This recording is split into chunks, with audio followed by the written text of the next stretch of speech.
ವೇದಿಕೆಗೆ ಆಹ್ವಾನಿಸ್ತಾ ಇದ್ದೀನಿ. ಅವ್ರ ಜೊತೆಯಲ್ಲೇನೆ ನಮ್ಮ ಪ್ರತಿಷ್ಠಾನದ ಅಧ್ಯಕ್ಷರಾದ ಡಾಕ್ಟರ್ ಬೈರಮಂಗಲ ರಾಮೇಗೌಡರನ್ನು ಕೂಡ ವೇದಿಕೆಗೆ ಆಹ್ವಾನಿಸ್ತಾ ಇದ್ದೀನಿ.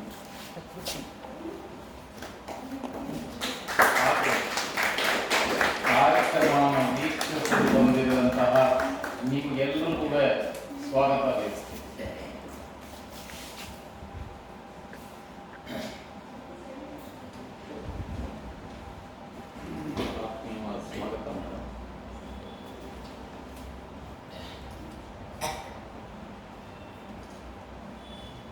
ಪ್ರಾರಂಭಕ್ಕೆ ಮುಂಚೆ ಈ ಶಂಭಾ ಜೋಶಿ ಸಂಸ್ಮರಣಾ ದಿನಾಂಕದ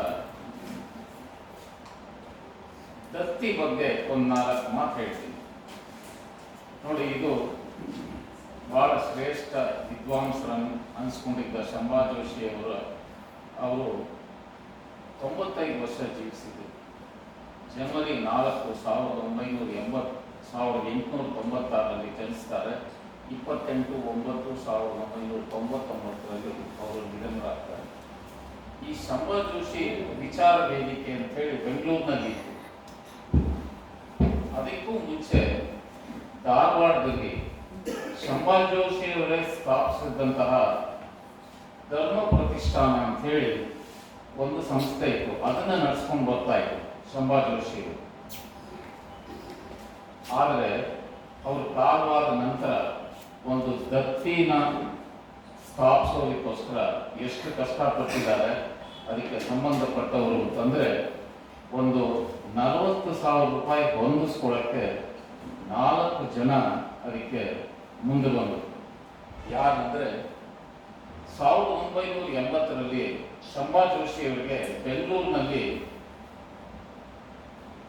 ಸನ್ಮಾನ ಇಟ್ಕೊಂಡಿದ್ರು. ಆ ಸನ್ಮಾನ ಸಮಿತಿಯವರು ಉಳಿಸಿದಂತಹ 7,000 ರೂಪಾಯಿ ಮೂಲ ದೇಣಿಗೆ ಆಗಿತ್ತು. ನಂತರ ಮಾನವ ಧರ್ಮ ಪ್ರತಿಷ್ಠಾನ ಧಾರವಾಡದ ಶಂಭಾ ಜೋಶಿ ಅವರು ಎಸ್ಟಾಬ್ಲಿಷ್ ಮಾಡಿದ್ದು. ಅದರಿಂದ 20,000 ರೂಪಾಯಿ, ಅದೇ ಮೇಜರ್ ಅಮೌಂಟು. ಶಂಭಾ ಅವರ ಪುತ್ರ ಮನೋಹರ್ ಜೋಶಿ ಅಂತ ಹೇಳಿ ಅವರು 3,000 ರೂಪಾಯಿ ಕೊಡ್ತಾರೆ. ಶಂಭಾ ಅವರ ಪುತ್ರಿ ವಿಮಲಾ ಅಂತ ಹೇಳಿ ಅವರು 10,000 ರೂಪಾಯಿ. ಇಷ್ಟೇ ಹೊಂದಿಸಕ್ಕಾಗಿದ್ದು. ಮೊದಲು ಬಂದಿದ್ದು, ಪ್ರಾರಂಭದಲ್ಲಿ ಬಂದಿದ್ದು ಕೇವಲ 23,000. ಆದರೆ ಆ ವಿಚಾರ ವೇದಿಕೆಯವರು ಬಯಸಿದ್ದು ಒಂದು ಇಂಡಿಪೆಂಡೆಂಟ್ ಆಗಿ ಕಾರ್ಯಕ್ರಮ ಮಾಡಬೇಕು ಅಂತ. ಬಟ್ ಆಗಿನ ಪರಿಸ್ಥಿತಿಯಲ್ಲಿ ಅದು ಆಗ್ತಿರ್ಲಿಲ್ಲ. ಸೊ ಆಮೇಲೆ ಕ್ರೋಢೀಕರಿಸಿ 40,000 ರೂಪಾಯಿ ತನಕ 2015ರಲ್ಲಿ ತಂದು ನಿಲ್ಲಿಸಿದ್ದಾರೆ. ಅಂದರೆ ಒಂದು ದತ್ತಿ ನಿಧಿ ಸ್ಥಾಪಿಸೋದ್ರಲ್ಲಿ ಎಷ್ಟು ಕಷ್ಟ ಇದೆ ಅನ್ನೋದು ಇದರಲ್ಲಿ ಗೊತ್ತಾಗುತ್ತೆ.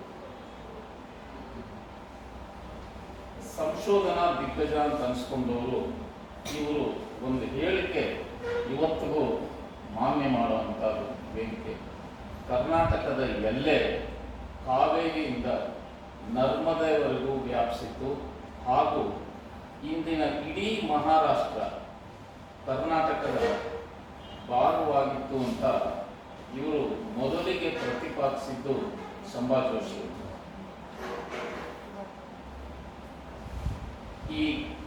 ಇವತ್ತು ಶಿವಲಿಂಗಯ್ಯ ಬಂದಿದ್ದಾರೆ, ಶಂಭಾ ಜೋಶಿ ವಿಚಾರ ವೇದಿಕೆ ಕಾರ್ಯದರ್ಶಿಗಳು. ಇವರು ಮೊದಲು ಈ ಕಾರ್ಯಕ್ರಮನ ಆಯೋಜಿಸಿದ್ದಕ್ಕೆ ನಮಗೆ ಬಹಳ ಒತ್ತಾಸೆಯಾಗಿ ನಿಂತು ಕೆಲಸ ಮಾಡಬೇಕು. ಬಂದಿಲ್ಲ ಇವತ್ತು ಅಷ್ಟೇ. ಇದು ಈ ಶಂಭಾ ಜೋಶಿ ಸಂಸ್ಮರಣಾ ದತ್ತಿ ಬಗ್ಗೆ ವಿವರ. ಈಗ ಇವತ್ತಿನ ಉಪನ್ಯಾಸಕರನ್ನು ನಾನು ಸ್ವಾಗತ ಬಯಸಿ ಅವರ ಒಂದು ಸಂಕ್ಷಿಪ್ತ ಪರಿಚಯ ಮಾಡಿಕೊಡ್ತೀನಿ. ಸಮೇತನಹಳ್ಳಿ ರಾಮರಾಯರು ಕರ್ನಾಟಕದಲ್ಲಿ ಮರೀಲಿಕ್ಕೆ ಸಾಧ್ಯ ಇಲ್ಲದಂತಹ ಸಾಹಿತ್ಯ ದಿಗ್ಗಜ ಸಮೇತನಹಳ್ಳಿ ರಾಮರಾಯರು. ನಿಮ್ಮ ಮುಂದೆ ಕೂತಿರೋರು ಭಾರತಿ ಕಾಸರಗೋಡು ಸಮೇತನಹಳ್ಳಿ ರಾಮರಾಯರವರ ಪುತ್ರಿ ಭಾರತಿ ಕಾಸರಗೋಡು. ಇವರು ಮೈಸೂರಿನ ಮಹಾರಾಣಿ ಕಾಲೇಜಲ್ಲಿ BA ಮುಗಿಸಿ ಮೈಸೂರು ಮಾನಸ್ ಗಂಗೋತ್ರಿಯಲ್ಲಿ MA ಪದವಿನ 5ನೇ ಶ್ರೇಣಿಯಲ್ಲಿ ತಗೊಂಡಾರೆ. ಇದಕ್ಕೆ ಇವರಿಗೆ ವಿದ್ಯಾರ್ಥಿ ವೇತನ ಕೂಡ ದೊರೆತಿತ್ತು, ಸ್ನಾತಕೋತ್ತರದ್ದು. ಇವರ ಮೊದಲ ಕೃತಿ ವೀಣೆಯ ನೆರಳಿನಲ್ಲಿ. ಇದು ಸುಪ್ರಸಿದ್ಧ ವೀಣೆ ವಿದ್ವಾಂಸರಾಗಿದ್ದ ವಿ ದೊರಸಾಮಯ್ಯಂಗಾರ್ ಅವರ ಆತ್ಮಕಥನನ ಇವರು ಬರೆದಿದ್ದಾರೆ. ಇದು ಇಂಗ್ಲಿಷ್ಗೂ ಇವಾಗ ಅನುವಾದ ಆಗಿ ಕಳೆದ ತಿಂಗಳಲ್ಲಿ ರಿಲೀಸ್ ಆಗಿದೆ. ಕಳೆದ 30 ವರ್ಷಗಳಿಂದ ಇವರು ಸಣ್ಣ ಕಥೆ ಅಂದರೆ ವಿವಿಧ ಪ್ರಕಾರಗಳಲ್ಲಿ ಕೆಲಸ ಮಾಡಿದ್ದಾರೆ. ಸಣ್ಣ ಕಥೆ, ಕವನ, ಲಲಿತ ಪ್ರಬಂಧ, ನಾಟಕ, ವಿಮರ್ಶೆ, ಜೀವನ ಚರಿತ್ರೆ, ಅನುವಾದ, ವೈಚಾರಿಕ ಸಾಹಿತ್ಯ, ಸ್ತ್ರೀ ಸಂವೇದನೆ, ಹಾಸ್ಯ ಸಾಹಿತ್ಯ, ಮಕ್ಕಳ ಸಾಹಿತ್ಯ, ಹೀಗೆ ಕನ್ನಡದ ಎಲ್ಲ ಪ್ರಕಾರಗಳನ್ನು ಕೆಲಸ ಮಾಡಿದ್ದಾರೆ. ಇನ್ನೊಂದು ವಿಶೇಷ ಇವರಿಂದ ಒಂದು ಕೃತಿ ಹೊರಗೆ ಬಂದಿರೋದು ಅಂದರೆ ಫೈನಾನ್ಸ್ ಮಿನಿಸ್ಟರ್ ಒಬ್ಬರು ಇದ್ದು ಎಂಬೈ ಗೋರ್ಪಡೆ ಅಂತ. ಅವರು ಸಜ್ಜನ ರಾಜಕಾರಣಿ ಅಂತಾನೆ ಹೆಸರು ಪಡೆದವರು. ಅವರ ಮಹತ್ವದ ಇಂಗ್ಲಿಷ್ ಕೃತಿಗಳನ್ನ ಇವರು ಕನ್ನಡಕ್ಕೆ ಅನುವಾದ ಮಾಡಿದ್ದಾರೆ. ಅವರು ಒಳ್ಳೆ ಫೋಟೋಗ್ರಾಫರು, ಒಳ್ಳೆ ಪ್ರವಾಸ ಕೈಗೊಳ್ತಾ ಇದ್ದರು. ಅವ್ರದನ್ನ ಇವರು ಅನುವಾದ ಮಾಡಿದ್ದಾರೆ. ಇನ್ನೊಂದು ಹೆಗ್ಗಳಿಕೆ ಜಿ.ವಿ. ಅಯ್ಯರ್ ಅವ್ರದ್ದೊಂದು ಧಾರಾವಾಹಿ ಬರ್ತಾ ಇತ್ತು ಟಿವಿನಲ್ಲಿ, ನಾಟ್ಯ ರಾಣಿ ಶಾಂತಲಾ ಅಂತ. ಅದಕ್ಕೆ ಸಂಭಾಷಣೆ ಬರೆದವರು ಭಾರತಿ ಕಾಸರಗೋಡು. ಆಕಾಶವಾಣಿ ಮತ್ತು ದೂರದರ್ಶನ ಕಲಾವಿದೆ ಕೂಡ ಇವರು. ಇವರಿಗೆ ನಮ್ಮ ಪ್ರತಿಷ್ಠಾನದ ಕಾರ್ಯಕ್ರಮಕ್ಕೆ ಶಂಭಾ ಜೋಶಿ ಪ್ರತಿ ಉಪನ್ಯಾಸಕ್ಕೆ ಆತ್ಮೀಯವಾಗಿ ನಿಮ್ಮೆಲ್ಲರ ಪರವಾಗಿ ಪ್ರತಿಷ್ಠಾನ ಈ ಪರಿಚಯದೊಂದಿಗೆ ಪಕ್ಕದಲ್ಲಿ ಕೂತವರು ನಮ್ಮ ಪ್ರತಿಷ್ಠಾನದ ಅಧ್ಯಕ್ಷರಾದ ಡಾಕ್ಟರ್ ಬೈರ್ಮಂಗಲರಾಮೇಗೌಡರು. ಎಲ್ಲ ಪ್ರೋಗ್ರಾಮ್ನಲ್ಲೂ ಇಲ್ಲೇ ನಮ್ಮ ಜೊತೆ ಉಪಸ್ಥಿತರಿದ್ದು ಬೆನ್ನೆಲುಬಾಗಿ ನಿಂತು ಕಾರ್ಯಕ್ರಮಗಳನ್ನ ನಡೆಸ್ಕೊಂಡು ಬರ್ತಾ ಇದ್ದಾರೆ. ಅವ್ರಿಗೂ ನಿಮ್ಮೆಲ್ಲರೂ ಬರುವಂತೆ ಈಗ ಭಾರತಿ ಕಾಸರಗೋಡು ಅವರಿಗೆ ವೇದಿಕೆಯನ್ನು ನೀಡುವರು. ಸರ್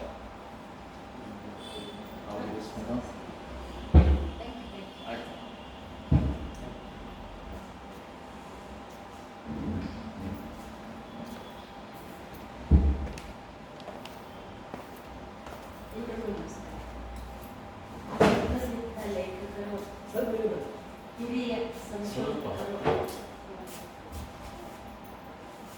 ಆಗಿದ್ದ ಡಾಕ್ಟರ್ ಶಂಭಾ ಜೋಶಿ ಅವರಿಗೆ ಗೌರವಪೂರ್ವಕವಾಗಿ ಎನಿಸುತ್ತಾ, ಇವತ್ತು ಈ ಉಪನ್ಯಾಸಕ್ಕೆ ನನಗೆ ಅವಕಾಶ ಮಾಡಿಕೊಟ್ಟ PMಶ್ರೀ ಪ್ರತಿಷ್ಠಾನದ ಡಾಕ್ಟರ್ ಬೈರ್ಮಂಗಲರಾಮೇಗೌಡ ಅವರು ಮತ್ತು ಎಲ್ಲ ವಿಧದಲ್ಲಿ ಸಹಕಾರ ಕೊಟ್ಟ ಅವರ ಸಿಬ್ಬಂದಿ ವರ್ಗ ಕೃತಜ್ಞತೆಯಲ್ಲಿ ನಾನು ನನ್ನ ಮಾತುಗಳನ್ನು ಪ್ರಾರಂಭ ಮಾಡ್ತೀನಿ.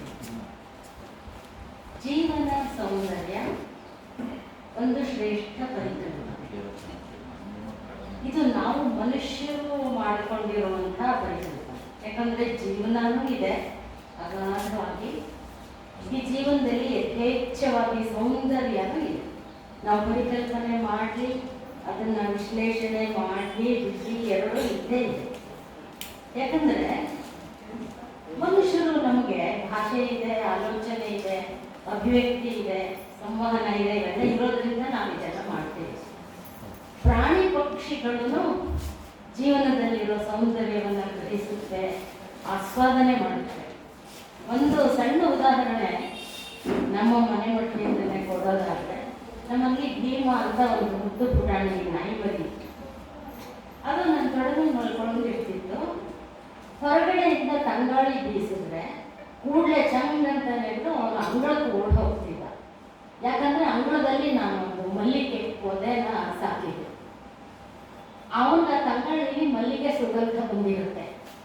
ಅಲ್ಲಿ ಹೋಗ್ಬಿಟ್ಟು ಕೈಕಾಲೆಲ್ಲ ಮುದ್ರಕೊಂಡು ಕಣ್ಣು ಮುಚ್ಕೊಂಡು ಒಂದು ಧ್ಯಾನಸ್ಥ ಸ್ಥಿತಿಲಿ ಆ ತಂಗಾಳಿಯ ಒಂದು ಸ್ಪರ್ಶ, ಮಲ್ಲಿಗೆಯ ಸುಗಂಧ ಇದನ್ನೆಲ್ಲ ಆಸ್ವಾದನೆ ಮಾಡೋದು. ನಾನು ಒಂದು ಉದಾಹರಣೆ ಕೊಟ್ಟಿದ್ದೆ. ಇನ್ನೊಂದು ಕೋಗಿಲೆ ಹಾಡು, ಅದಂತೂ ಪ್ರಕೃತಿಯಲ್ಲಿ ಎಂಥ ಒಂದು ರಮಣೀಯತೆಗೆ ಕಾಯ್ಕೊಂಡು ಕೂತಿದ್ದ ಹಾಗೆ ಆ ವಸಂತ ಕಾಲ ಬಂದಾಗ ಅದು ಹಾಡುತ್ತೆ. ಆ ಕೋಕಿಲ ಹಾಡಿನ ಸೌಂದರ್ಯನ ನಮ್ಮ ಕಾವ್ಯಾನಂದರ ಕವನ ಸಾಲಲ್ಲಿ ಹೇಳೋದಾರೆ, 100 ಸಲ ಝುಮ್ಮೆನ್ನುವುದೀಮನ ಒಮ್ಮೆ ಕೋಗಿಲೆ ಹಾಡಲು. ಕೋಗಿಲೆ ಹಾಡನ್ನ ಅದಕ್ಕಿಂತ ಚೆನ್ನಾಗಿ ವರ್ಣಿಸೋದು ಕಷ್ಟ ಅಂತ ಅನ್ಸುತ್ತೆ. ಈಗ ಜೀವನ ಮತ್ತು ಸೌಂದರ್ಯ ಇವೆರಡು ತುಂಬ ವಿಶಾಲವಾದ ವಸ್ತುಗಳು. ಸೊ ನಾನು ಅದನ್ನು ಸೀಮಿತಗೊಳಿಸ್ತೀನಿ ಇಲ್ಲಿ ಇವಾಗ ಈ ಉಪನ್ಯಾಸದಲ್ಲಿ. ಹೇಗಂದರೆ, ನಾನು ಇದನ್ನೆಲ್ಲ ಹೇಗೆ ಪರಿಭಾವಿಸಿದ್ದೀನಿ, ನನ್ನ ಸೀಮಿತವಾದ ಒಂದು ಜೀವನದಲ್ಲಿ ಹೇಗೆ ಪರಿಭಾವಿಸ್ತೀನಿ, ನಾನು ಕಂಡಿದ್ದು, ಕೇಳಿದ್ದು, ಓದಿದ್ದು, ಎಲ್ಲಕ್ಕಿಂತ ಮುಖ್ಯವಾಗಿ ಇವೆಲ್ಲವನ್ನ ನಾನು ನನ್ನ ಬರವಣಿಗೆಯಲ್ಲಿ ನಾನು ಹೇಗೆ ಹಿಡಿದಿಟ್ಟಿದ್ದೀನಿ, ಅಷ್ಟಕ್ಕೆ ನಾನು ಈ ಉಪನ್ಯಾಸವನ್ನು ಸೀಮಿತಗೊಳಿಸ್ತೀನಿ.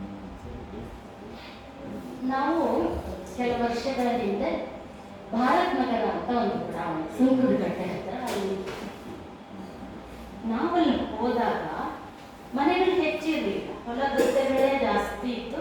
ತುಂಬ ಒಂದು ರಮಣೀಯವಾದ ಪ್ರದೇಶ. ಅಲ್ಲಿ ಮೊಲ, ನವಿಲು ಎಲ್ಲನೂ ಬರ್ತಿತ್ತು. ಎಲ್ಲಕ್ಕಿಂತ ಸ್ವಾರಸ್ಯ ಅಂದರೆ ನಾಗರ ಹಾವುಗಳು ಮನುಷ್ಯರ ಥರನೇ ಅವುಗಳದ ಜಿಗ್ಜ್ಯಾಗ್ ಮೂಮೆಂಟಲ್ಲಿ ರಸ್ತೆ ಕ್ರಾಸ್ ಮಾಡೋದು. ನಾವು ಅವಕ್ಕೆ ಹಿಂದೆ ನಿಂತು ಗೌರವದಿಂದ ಜಾಗ ಬಿಟ್ಟು ಅವ್ರು ಹೋದ್ಮೇಲೆ ನಾವು ಹೋಗ್ತಿದ್ವಿ. ಆ ಗೌರವಕ್ಕೆ ಬೇಕಾದ್ರೆ ಭಯ ಅಂತಾನು ಹೇಳ್ಬೋದು. ಅಲ್ಲಿ ಮಾಡಿ ಮೇಲೆ ನಾನು ತುಂಬ ಗಿಡಗಳನ್ನೆಲ್ಲ ಸಾಕ್ತಾ ಇದ್ದೆ. ಅಲ್ಲಿ ನಿಂತರೆ ತುಂಬ ರಮಣೀಯವಾದ ದೃಶ್ಯ ನಮ್ಮ ಭಾಗದಲ್ಲಿ. ಒಂದು ಸರ್ತಿ ಹಾಗೆ ನಾವು ಮಾಡಿ ಬಂದಿದ್ದಾಗ ಇದಕ್ಕಿದ್ದ ಹಾಗೆ ಮೋಡ ಎಲ್ಲ ಕಟ್ಕೊಳ್ತು, ವಾತಾವರಣ ತಂಪಾಯಿತು, ತುಂತುರು ಮಳೆ ಶುರು ಆಯಿತು. ನಾನು ಅಲ್ಲೇ ನಿಂತ್ಕೊಂಡು ಮಳೆ ನೋಡೋಕೆ ನನಗೆ ಇವಾಗಲೂ ತುಂಬ ಇಷ್ಟ. ಆ ಮಳೆನ ನೋಡ್ತಾ ಇದ್ದಾಗ ಆ ಒಂದು ಅತಿ ಸೌಂದರ್ಯದ ಆ ದೃಶ್ಯ ಅನುಭವ ನನಗೆ ಒಂದು ಕವನ ಹುಮ್ಮಿ ಬಂತು. ಅದನ್ನು ಬರೆದಿಟ್ಟಿದೆ. ಮೊದಲು ಅದನ್ನು ನಾನು ಹೇಳಿದೆ. ಮನೆ ಮುಂದೆ ಮಳೆ, ಬಾನೊಡಲಿನ ಬೆಳ್ಳಿ ಎಳೆ ಎಳೆಯಾಗಿ ಇಳೆಗಿಳಿದಂತೆ ಮುತ್ತು ಮಳೆ, ಮುತ್ತು ಮಳೆ ಮಾತಿಲ್ಲದೆ ಮೈಕೊಟ್ಟು ನೆನೆದಿದೆ ಮುತ್ತೈದೆ ತೀರೆ, ತಾನಾಗಿ ವರವಾಗಿ ಸುರಿದಿದೆ ಹರ್ಷ ವರ್ಷಧಾರೆ. ಜಳತು ಪುಳಕಿದ ಪ್ರಕೃತಿ ಶಾಂತ ವಿಶ್ರಾಂತ, ತೊಳೆದು ಹೊಳೆದ ಜಗದೆಲ್ಲ ಸೌಂದರ್ಯ ಬಿಚ್ಚಿಟ್ಟ ಸ್ಪಷ್ಟ ಚಿತ್ರ. ಮುಗಿಲ ಹೊಸ ಕೂಸಂತೆ ಚಿಮ್ಮಿ ತೇಲಿದ ಕಾಮನ ಬಿಲ್ಲು, ಬಾನೆದೆಯ ಕನಸುಗಳ ಬಣ್ಣದ ಸುಳ್ಳು. ಹಸಿರು ಪೊದೆಗಳ ಮೇಲಿನ ಚಣಮುಂಚಿನ ಪಕ್ಷಿಗಾನ, ಇದೀಗ ರೆಕ್ಕೆ ಮುಂದೂಡಿದ ಶೀತಲ ಮೌನ. ಅತ್ತ ಮಂಜು ತೆರೆಯ ಹಿಂದಿನ ಸುಭಗೆ ಶಿವಗಂಗೆ, ಅವಕುಂಠನದ ಮರೆಯ ಧ್ಯಾನಸ್ಥ ಮುನಿಕನ್ಯೆ. ಇತ್ತ ಬಂಗಾರದ ಬೆಳಗಿನ ಸ್ತಬ್ಧ ಸಾವನ ದುರ್ಗ, ಕ್ಷೀರಾಭಿಷಕ್ತ ಸುಂದರ ಶಿವಲಿಂಗ. ಮಳೆ ಮೋಡ ಮಿಂಚು ಸಂಚುಗಳ ಈ ವಿಹಂಗಮ ಜಗದ ಜಗುಲಿಯ ಸ್ನಾನ ಸಂಭ್ರಮ. ಹರೆಯೆಲ್ಲ ತೊಳೆದು ಒಳಗೆಲ್ಲ ಬೆಳೆದು ಸಾವಿರ ಸವಿಕುಳಕ, ಅಂತರಂಗ ಶ್ರುತಿ ಮಾಡಿಟ್ಟ 100 ವೀಣೆ. ಮನವೇ ಮೆಲ್ಲದೆ ಹಾಡು, ಕದಲದಿರಲಿ ಈ ಮೌನ, ಈ ಪುಳಕ, ಈ ದಿವ್ಯ ಶ್ರುತಿ, ಈ ಸಮಾಧಿ ಸ್ಥಿತಿ. ಸಾಮಾನ್ಯವಾಗಿ ಬರಹಗಾರರು ಎಲ್ರಿಗೂ ಪ್ರಕೃತಿ ಸೌಂದರ್ಯ ತುಂಬ ಇಷ್ಟ ಆಗುತ್ತೆ. ನಾನೇನು ಯೋಚನೆ ಮಾಡ್ಕೊಳ್ತೀನಿ ಅಂದರೆ, ನಾವು ಕೂಡ ಪ್ರಕೃತಿಯದೇ ಒಂದು ಭಾಗ, ಒಂದು ಅಂಶ. ಹಾಗಾಗಿ ನಾವು ಹೆಚ್ಚು ಪ್ರಕೃತಿ ಸೌಂದರ್ಯ ಇಷ್ಟಪಡೋದು, ನಾವು ಅಲ್ಲಿ ಹೋಗಿ ಒಂದಾಗಿ ಮೈಮರೆತು ನೋಡೋದು, ನಾನು ಇದನ್ನೆಲ್ಲ ಮಾಡ್ತೀನಿ. ಈ ಕಳೆದ ಮಾರ್ಚಲ್ಲಿ ಈ ಥರದ್ದೊಂದು ಪ್ರಕೃತಿ ವರ್ಣನೆ ಒಂದು ಕಥೆನಲ್ಲಿ ನಾನು ಬರೆದಿದ್ದೆ. ಕಥೆಯ ಹೆಸರು ನಿಂಗಯ್ಯನ ನಿರ್ವಾಣ. ಅದು ತರಂಗ ಪತ್ರಿಕೆಯಲ್ಲಿ ಬಂದಿತ್ತು. ಅಲ್ಲಿ ಒಂದು ಸಣ್ಣ ಭಾಗ ಪ್ರಕೃತಿ ಸೌಂದರ್ಯದ ವರ್ಣನೆ. ನಿರ್ಜನವಾದ ಹಳ್ಳಿ ದಾರಿಯಲ್ಲಿ ನಗುತ್ತಾ ಬರುತ್ತಿದ್ದಾನೆ ನಿಂಗಯ್ಯ. ಸುತ್ತಲೂ ಹಸಿರು ವನರಾಜ, ಹೂವು ಮೆತ್ತಿಕೊಂಡ ಹೊಂಗೆ, ಮಾವು ಬೇವುಗಳ ಚೆಲು ಮರಗಳು, ಪರಿಮಳ ಹೊತ್ತ ತುಂಟ ತಂಗಾಳಿ, ನೆಲ ತಾಯಿಯ ಸೆರಗ ತುಂಬ ಹೂವು, ಹಸಿರು, ಚೈತನ್ಯ, ರಂಗು. ಎಲ್ಲೆಲ್ಲೂ ವಸಂತನ ಸಂಭ್ರಮದ ಸಾಮ್ರಾಜ್ಯ. ವಸಂತನೋ ಮನ್ಮಥನ ಪರಮಾಪ್ತ ಮಿತ್ರನೆಂದು ಭಾವಿಸಲಾದ ಮಧುಮಾಸದ ಅಧಿದೇವ. ಮಧು ಮತ್ತೇರಿಸದೆ ಬಿಡುವುದೇ? ನಿಂಗಯ್ಯನೆದೆ ಅದಾವುದೋ ಅಗೋಚರ ಉಲ್ಲಾಸದಿಂದ ಬಿಡಿದು ಹೋಯಿತು. ಅಷ್ಟರಲ್ಲೇ ಮುದ್ದು ಮಾಮರದ ಪುಟ್ಟ ಕೊಂಬೆಯೊಂದರಲ್ಲಿ ಅವಿತು ಕುಳಿತ ಚೆಲ್ವ ಕೋಗಿಲೆಯೊಂದು ಹೂವು ಹೂವು ಎಂದು ಸುದೀರ್ಘವಾಗಿ ಹಾಡಿತು. ಮುಖವೆಲ್ಲ ನಗು ಹೂವಾದ ನಿಂಗಯ್ಯ ಒಳಗೊಳಗೆ ನಗುತ್ತಾ, ಎಲ್ಲ ಬಿಡಿ ಮುಂದೆ ಎಂಡ್ರೂ ನಗುವ ಸೊಬಗನಾದರೂ ನೋಡಲೇ ಅಂತ ರಸಿಕತೆಯನ್ನು ಉದ್ಗರಿಸಿದ. ಸುತ್ತಮುತ್ತಲ ರಮಣೀಯತೆಯನ್ನು ಎಡೆಬಿಡದೆ ಕಾಡುತ್ತಿರುವ ಶೃಂಗಾರ ಪುಳಕಗಳನ್ನು ಆನಂದವಾಗಿ ಆಸ್ವಾದಿಸುತ್ತಾ ನಿಂಗಯ್ಯ ಮುಂದೆ ಸಾಗಿರಲು ರಸ್ತೆ ಬದಿಯ ಹೊಲವೊಂದರಲ್ಲಿ ವೈಯಾರದಿಂದ ಬಾಗಿ ಬಾಗಿ ಬೆರಕೆ ಸೊಪ್ಪು ಕೊಯ್ಯುತ್ತಿದ್ದ ಚೆಲುವಿ ಅವನ ಕಣ್ಣಿಗೆ ಬಿದ್ದರು. ಅವಳನ್ನು ಕಂಡೊಡನೆ ಅವನು ಹೇಗೋ ಆಗಿಬಿಡ್ತಾನೆ. ಶರೀರದ ತಾಪಮಾನ ಸರಕ್ಕನೆ 106ಕ್ಕೆ ಏರಿಬಿಡ್ತದೆ. ಗುಂಡಿಗೆಯಂತೂ ಬಾಯಿಗೆ ಬಂದುಬಿಡ್ತದೆ. ಚೆಲುವಿ ಅವನ ಪ್ರಧಾನ ಪ್ರಿಯತಮ. ಅವಳ ಬಡನಡು, ಕಣ್ತುಲಿಯ ಕುಡಿ ನೋಟ, ನಗು ಸೊಬಗು ಇವೆಲ್ಲ ಅವನನ್ನು ಪ್ರಣಯಾವಿಷ್ಟನನ್ನಾಗಿಸಿ ನಿಂತಲ್ಲೇ ರಡಿಮೂರ್ಛೆಗೆ ತಂದುಬಿಡುತ್ತಾನೆ. ನಿಂಗಯ್ಯ ಹಳ್ಳಿ ಹೈದನಾದರೂ ಲಲನಾ ರೂಪ ವೈಭವದ ಮೋಹಕತೆಯನ್ನು ಬಗೆ ಬಗೆಯಾಗಿ ಬಲ್ಲ. ಇನ್ನು ಹಾಸ್ಯ, ಅದು ನಮ್ಮ ಜೀವನದ ಒಂದು ಅತಿ ಸುಂದರ ಮುದ್ದೆ. ಅದನ್ನು ನಾನು ಹೇಳಿ ಆಲ್ಮೋಸ್ಟ್ ಎಲ್ಲ ನಾನು ನನ್ನ ಬರವಣಿಗೆಯಲ್ಲಿ ಬರೆದಿರೋದನ್ನು ನಾನು ನೋಡಿದ್ದನ್ನು ಹೇಳ್ತೀನಿ ಅಂತ ಹೇಳಿದೆ. ಇದು ನನ್ನ ತಾಯಿ ತಂದೆಯರಿಗೆ ಸಂಬಂಧಪಟ್ಟ ಒಂದು ವಿಚಾರ. ಬೇಸಿಗೆಯಲ್ಲಿ ಸಾಮಾನ್ಯವಾಗಿ ನನ್ನ ತಂದೆ ಗುಡಾರದಲ್ಲಿ ಮಧ್ಯಾಹ್ನ ಅಂಗಳದಲ್ಲಿ ಮಂಚಾಪ ಹಾಕೊಂಡು ಕೂತ್ಕೊಳ್ತಿದ್ರು ತಂಗಾಳಿಗೆ. ಅದು ಬೇಸಿಗೆ ಆದ್ದರಿಂದ ಒಂದು ಗಟ್ಟಿ ಪಂಚೆ ಮಾತ್ರ ಅವರದ್ದು ವೇಷ, ಮನೆಯಲ್ಲಿ ಕೂಡ ಇಲ್ಲ, ಗಾಳಿ ಬೀಸ್ಬಿಟ್ಟಲ್ಲ. ಅಮ್ಮ 2 ತಟ್ಟೆ ತಗೊಂಡು ಹೋಗುದು. ಇಬ್ಬರು ಗಂಡ ಹೆಂಡತಿ ಸರಸಲ್ಲಾಪ ಸಂಸಾರದ ಮಾತುಕತೆ ಅದೆಲ್ಲ ಇರುತ್ತಲ್ಲ. ಇದೊಂದು ಮುದ್ದಣ ಮನೋರಂಗರ ಚಿತ್ರಣ ಇದ್ದ ಹಾಗೆ ನೆನಪು. ಅವಾಗ ಒಂದ್ಸರ್ತಿ ನಾನು ಅಲ್ಲೇ ಕೂತಿದ್ದೆ. ನನ್ನ ತಂದೆಗೆ ಹೊಟ್ಟೆ ಮೇಲೆಲ್ಲ ಒಂದು ಹುರುಳಿ ಕಾಳು ಗಾತ್ರದ ಒಂದು ಕೆಂಪು ಕೆಂಪು ಕೆಂಪು ಗುಳ್ಳೆಗಳು. ಕೆಂಪಂದ್ರೆ ಕಡುಗೆಂಪು ಅದು ಗುಳ್ಳೆ. ಅಮ್ಮ ಅದೆಲ್ಲ ನೋಡಿಕೊಂಡು ಮೆಲ್ಲಗೆ ಪ್ರೀತಿಯಿಂದ ಸವರ್ಕೊಂಡು ನಮ್ಗೆ ಹೇಳಿದ್ರು, ನೋಡು ಎಷ್ಟು ಚೆನ್ನಾಗಿ ಕಾಣುತ್ತೆ ಅವ್ರಿಗೆ ಬಿಳಿ ಹೊಟ್ಟೆ ಮೇಲೆ ಆ ಕೆಂಪು ಗುಳ್ಳೆ. ಯಾಕಂದರೆ ನಿಮ್ಮಪ್ಪ ಹೋದ ಜನ್ಮದಲ್ಲಿ ತುಂಬ ಹವಳಗಳನ್ನು ದಾನ ಮಾಡಿದ್ದಾರೆ, ಅದಕ್ಕೆ ಈ ಜನ್ಮದಲ್ಲಿ ಈಗ ಕೆಂಪು ಗುಳ್ಳೆ ಅಂತ ಅಮ್ಮ ಹೇಳಿದ್ರು. ಅಷ್ಟರಲ್ಲಿ ನನಗೆ ಅಮ್ಮನ ಕುತ್ತಿಗೆ ಮೇಲೆ ಗಲ್ಲದ ಮೇಲೆ ಇದೇ ಥರ ಕಪ್ಪು ಬಣ್ಣದ ಮಚ್ಚೆ ಗುಳ್ಳೆಗಳು ಇತ್ತು. ನಾನು ಕೇಳಿದೆ, ನೀನು ಕಪ್ಪು ಬಣ್ಣದಿದೆಯಲ್ಲ, ನೀನೇನು ದಾನ ಮಾಡಿದ್ದೆ? ನಮ್ಮಮ್ಮ ತುಂಬ ಜನ ತಕ್ಷಣ ಹೇಳ್ಬಿಟ್ರು, ನಾನು ಮಂತ್ರಿಗಟ್ಟಲೆ ಇದ್ರ ದಾನ ಮಾಡಿದ್ದೆ. ಯಾಕಂದರೆ ಇದು ಹಾಸ್ಯನೂ ಅತ್ಯಂತ ಸುಂದರವಾದದ್ದು ನಮಗೆ. ಮತ್ತು ಅನೇಕ ಬಾರಿ ಜೀವನವನ್ನು ಸಹನೀಯ ಮಾಡೋದು ಕೂಡ ಈ ಹಾಸ್ಯನೇ. ಹಾಗಾಗಿ ನಾನು ಅದನ್ನು ಜೀವನ ಸೌಂದರ್ಯದ ವ್ಯಾಪ್ತಿಯಲ್ಲೇ ನಾನು ಪರಿಗಣಿಸ್ತೀನಿ. ಇನ್ನು ತಾಯಿ ಪ್ರಕೃತಿಯ ಅತ್ಯಂತ ಸುಂದರ ಕಾವ್ಯ. ಇದನ್ನು ದೊಡ್ಡವರೊಬ್ಬರೇ ವರ್ಣನೆ ಮಾಡಿದ್ದನ್ನು ನಾನು ಹೇಳಿದ್ರೆ ಅದು ಚಿಕ್ಕಪುರ ನಡೆದ ಘಟನೆ. ಇದು ನಮ್ಮ ನೈಬರ್ ಒಬ್ಬರು ನನಗೆ ಹೇಳಿದರು. ಅವರು NIE ಕಾಲೇಜಲ್ಲಿ ವಿದ್ಯಾರ್ಥಿ ಆದಾಗ ನಡೆದ ಘಟನೆ.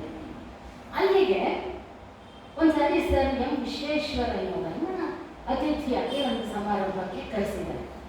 ಅವ್ರದ್ದು ಗೊತ್ತಲ್ಲ ಎಲ್ರಿಗೂ, ಅವರ ಸಮಯ ಪಾಲನೆ, ಅವರ ಶಿಸ್ತು ಎಲ್ಲ ಎಲ್ರಿಗೂ ಗೊತ್ತು. ಕರೆಕ್ಟಾಗಿ ಬಂದರು, ಕರೆಕ್ಟ್ ಟೈಮ್ಗೆ ಬಂದಿದ್ದರಿಂದ ಅವರು ನೇರವಾಗಿ ವೇದಿಕೆಗೆ ಬರ್ತಾರೆ. ಇನ್ನು ನನಗೆ ಕತೆ ಹೇಳೋದಲ್ಲ, ಅವರಲ್ಲಿ ಆ ವಿದ್ಯಾರ್ಥಿ ಆ ಹುಡುಗನ ಕರೆದು, ಮಗುನಿಗೆ ಬಾಯಾರಿಕೆ ಆಗಿದೆ, ಒಂದು ಲೋಟ ನೀರು ತಂದು ಕೊಡು ಅಂತ ಕೇಳ್ತಾರೆ. ಅದಕ್ಕೆ ಈ ಹುಡುಗನಿಗೆ ಇಷ್ಟು ದೊಡ್ಡವ್ರಿಗೆ ನೀರೇ ಕೊಟ್ಬಿಡೋಣ, ಎಳ್ನೀರೇ ಕೊಟ್ಬಿಡೋಣ ಅಂತ ನೀಟಾಗಿ ಎಳ್ನೀರು ಕೆತ್ತಿಸಿ ಒಂದು ಒಳ್ಳೆ ಲೋಟದಲ್ಲಿ ತುಂಬಿಸಿ ತಂದು ಸರ್ ತಗೊಳ್ಳಿ ಎಳ್ನೀರು ಅಂತ ಕೊಡ್ತಾರೆ.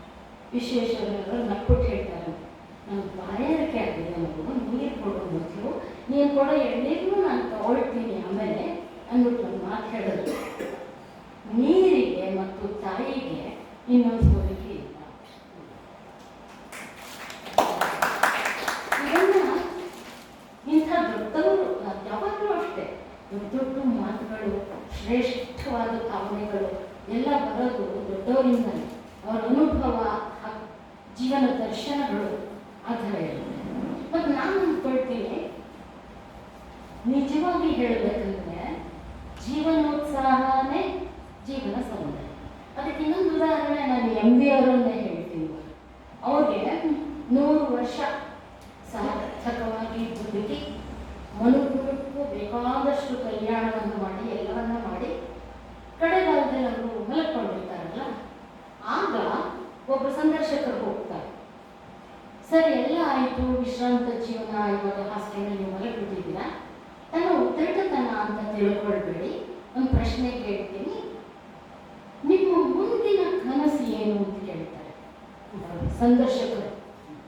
ಅವರು ಅಷ್ಟೇ ಥಟ್ ಅಂತ ಹೇಳ್ತಾರೆ, ಇನ್ನೂ 100 ವರ್ಷ ಹೀಗೇನೆ ಕೆಲಸ ಮಾಡ್ತಾ ಬದುಕಬೇಕು ಅನ್ನೋದು ನನ್ನ ಮುಂದಿನ ಕನಸು. ಇದನ್ನೆಲ್ಲ ನಾವು ಇಂಥವರಿಂದಾನೇ ಕಲಿಯೋದು. ಜೀವನ ಸೌಂದರ್ಯ ಕಟ್ಕೊಳ್ಳೋದು ನಾವು ಇಂಥ ಮಹನೀಯರದು ಮಾತುಗಳಿಂದಾನೆ. ಇನ್ನೊಂದು ನನ್ನ ಹೃದಯವನ್ನು ಅತ್ಯಂತ ಸ್ಪರ್ಶ ಮಾಡಿದ್ದು ಒಂದು ಪ್ರಸಂಗ, TVG ಅವರ ಪುಸ್ತಕದಲ್ಲಿ ನಾನು ಇದನ್ನು ಓದಿದೆ. ಅವಾಗೆಲ್ಲ ಅರಳಿಕಟ್ಟೆ ಮಾತುಕತೆ, ಹಿರಿಯರೆಲ್ಲ ಕೂತ್ಕೊಂಡು ಮಾತಾಡೋದು ಅದೆಲ್ಲ ತುಂಬ ಇರ್ತಿತ್ತಲ್ಲ. ಕೆಲಸಕ್ಕೆ ಬರ್ದೇ ಇರೋ ಮಾತು ಅವ್ರು ಯಾರೋ ಆಡ್ತಾ ಇರಲಿಲ್ಲ, ಚೆನ್ನಾಗಿ ಮಾತಾಡೋದು ಎಲ್ಲ. ಅಲ್ಲಿ 4 ಜನ ಹಿರಿಯರುಗಳು ಕೂತಿರ್ತಾರೆ. ಅದರಲ್ಲಿ ಇಬ್ಬರು, ಒಬ್ಬರು ಅದ್ವೈತವನ್ನು ಬಹಳ ಪ್ರಖರವಾಗಿ ಪ್ರತಿಪಾದನೆ ಮಾಡುವಂಥವ್ರು, ಇನ್ನೊಬ್ಬರು ಅದ್ವೈತ ವೇದಾಂತದಲ್ಲಿ ಅವರು ವಿಶ್ವಾಸ. ಅದಕ್ಕೆ ಅವರಿಬ್ಬರು ಸ್ನೇಹಿತರು. ವಾಸ್ತವವಾಗಿ ಅದ್ವೈತ ಪ್ರತಿಪಾದನೆ ಮಾಡೋರು ಈ ಅದ್ವೈತಿನ ಹಾಸ್ಯ ಒಂದು ಆಶುಕವಿತ್ವದಲ್ಲಿ ಎಲ್ಲಾನು ಶಿವ ಶಿವ ಅಂತ ಅಂತೀರಲ್ಲ ಅಂದ್ಬಿಟ್ಟು ಅವ್ರದ್ದು ಆಶುಕವಿತ್ವ. ಶಿವನಿ ಹ್ಯಾಂಗಾದ್ರು ಎಲೆ ಮರುಳೆ, ಅಲ್ಲಿ ಮೂಲದಲ್ಲಿ ಎಲೆ ಮರುಳೆ ಅಂತಿಲ್ಲ, ಒಂದು ಕೆಟ್ಟ ಮಾತಿದೆ, ಅಲ್ಲಿ ನಾವು ಅದನ್ನು ಹೇಳಕ್ಕಾಗಲ್ಲ, DVG ಬರೀಬೋದಷ್ಟೇ. ಎಲೆ ಮರುಳೆ ಶಿವನಿ ಹ್ಯಾಂಗಾದ್ರು, ಶಿವ ನೀನಾಗಿರೆ ಶಿವನ ಅರ್ಧಾಂಗಿಯು ನೀನಾಗಬೇಕು. ನನ್ನ ಪ್ರಕಾರ ಇದು ಬಹಳ ಕೆಟ್ಟ ಕುಹಕ. ಆದರೆ ತಕ್ಷಣ ಅವರು ಆ ಅದ್ವೈತವನ್ನು ಪ್ರತಿಪಾದನೆ ಮಾಡ್ತಿದ್ದರು. ಇನ್ನೊಂದು ಆಶುಕವಿತ್ವದ ಬಾಣ ಬಿಡ್ತಾರೆ ಇಮಿಡಿಯೇಟ್. ಶಿವನಿ ಹ್ಯಾಂಗಲ್ವೋ ಎಲೆ ಮರುಳೆ, ಶಿವನಿ ಹ್ಯಾಂಗಲ್ವೋ ಶಿವನೆಲ್ಲವಾಗಿದೆ, ಶಿವನ ಅರ್ಧಾಂಗಿಯು ಶಿವನೇ ಅಲ್ಲವೇನೋ. ಇಷ್ಟು ಉದಾತ್ತವಾದ ಕಲ್ಪನೆ ನನಗೆ ಆಗ ನೆನಪು ಮಾಡ್ಕೊಳ್ತೀನಿ. ನನಗೆ ವಿಸ್ಮಯ ಮತ್ತು ಸಂತೋಷ ಆಗೋದೇನೆಂದರೆ, ಆ ಅದ್ವೈತವನ್ನು ನಂಬ್ತಾ ಇದ್ದವರು ಅದು ಆವಾಗ ಅವ್ರು ಬಿಟ್ಟಿದ್ದು ಪದ್ಯ ಅನ್ನೋದು ಅನ್ಸಲ್ಲ, ಅವ್ರ ಹೃದಯದ ಸಿದ್ಧತೆ ಇದ್ದು ಬಿಟ್ಟಿತ್ತು. ಅಂದರೆ ಅಷ್ಟು ಅವರು ಪ್ರತಿಯೊಂದರಲ್ಲೂ ದೇವರಿದೆ, ಎಲ್ಲವೂ ಶಿವನೇ ಅನ್ನೋದನ್ನ ನಿತ್ಯ ಅನುಷ್ಠಾನ ಮಾಡಿಬಿಟ್ಟಿದ್ದಾರೆ. ಅವ್ರಿಗೆ ಎಷ್ಟು ಚೆನ್ನಾಗಿ ಬೆಳೀತು. ಎಲ್ಲವೂ ಶಿವ, ನೀವು ಶಿವನ ಅರ್ಧಾಂಗಿ ಏನಾಗಬೇಕು ಅಂತ ಕೇಳ್ತೀಯಲ್ಲ ಪದ್ಯದಲ್ಲಿ, ಎಲ್ಲ ಶಿವ ಆದಾಗ ಶಿವನ ಹೆಂಡತಿ ಪಾರ್ವತಿನೂ ಶಿವನೇ, ಶಿವ ಶಿವ ಸಂಬಂಧ ಅದು ಬಹಳ ಹೃದಯ ಸ್ಪರ್ಶಿ. ಅದಕ್ಕೆ ನಾನು ಯಾವಾಗಲೂ ನೆನಪು ಮಾಡ್ಕೊಳ್ತಿರ್ತೀನಿ, ಮತ್ತೆ ನಿಮಗೂ ಹೇಳು. ಆಮೇಲೆ ಇನ್ನೊಂದು, ನನ್ನ ಹತ್ರ ಒಂದಷ್ಟು ಗಿಡಗಳಿದೆ, ನಾನು ಸಾಕ್ತಾ ಇರ್ತೀನಿ. ಅವೆಲ್ಲವೂ ನನಗೆ ಪಾಠ ಕಲಿಸುತ್ತೆ, ಬೇಕಾದಷ್ಟು ಪಾಠ. ಗಿಡಗಳನ್ನು ಬೆಳೆಸೋರಿಗೆ ಅದು ಗೊತ್ತಿರುತ್ತೆ, ಬರೀ ಆನಂದ ಮಾತ್ರ ಕೊಡಲ್ಲ. ಜೀವನೋತ್ಸಾಹವನ್ನು ನಾವು ಗಿಡಗಳನ್ನು ನೋಡೇನೆ ಕಲ್ತ್ಕೋಬೇಕು ಅಂತ ಒಂದು ಉದಾಹರಣೆ ನಾನು ಇವಾಗ ಹೇಳ್ತೀನಿ. ಇದನ್ನು ಒಬ್ಬರು ವೆಂಕಟಲಕ್ಷ್ಮಿ ಚರ್ಚೆಗೊಂದು ಚಾವಡಿ ಅಂತ ಒಂದು ಪತ್ರಿಕೆ ಸ್ವಲ್ಪ ದಿನ ಒಂದು ಅದರಲ್ಲಿ ಜೀವ ಚೈತನ್ಯ ಅಂತ ಆ ಪ್ರಸಂಗ ಓದೇ ಹೇಳ್ಬಿಡ್ತೀನಿ. ನಮ್ಮ ಮನೆಯಲ್ಲಿ ಅನೇಕ ಕಿರು ಮರಗಳಿವೆ. ನನ್ನ ಈ ಪುಟಾಣಿಗಳಿಗೆ ಪ್ರತ್ಯೇಕ ಭಾಷೆ ಇದೆ. ಚಲನೆ, ಸ್ವಚ್ಛತೆ, ಸುಗಂಧ ಮತ್ತು ಜೀವ ಚೈತನ್ಯ ಇವೇ ಆ ಭಾಷೆ. ಒಮ್ಮೆ ಈಗ ಪುಟ್ಟ ಅರಳಿ ಗಿಡಕ್ಕೆ ಯಾವಾಗಲೂ ನೀರು ಸ್ವಲ್ಪ ರಭಸವಾಗಿ ಬಿದ್ದು ಸ್ವಲ್ಪ ಬೇರು ಮಣ್ಣಿಂದ ಹೊರಗೆ ಇಣುಕಿತ್ತು.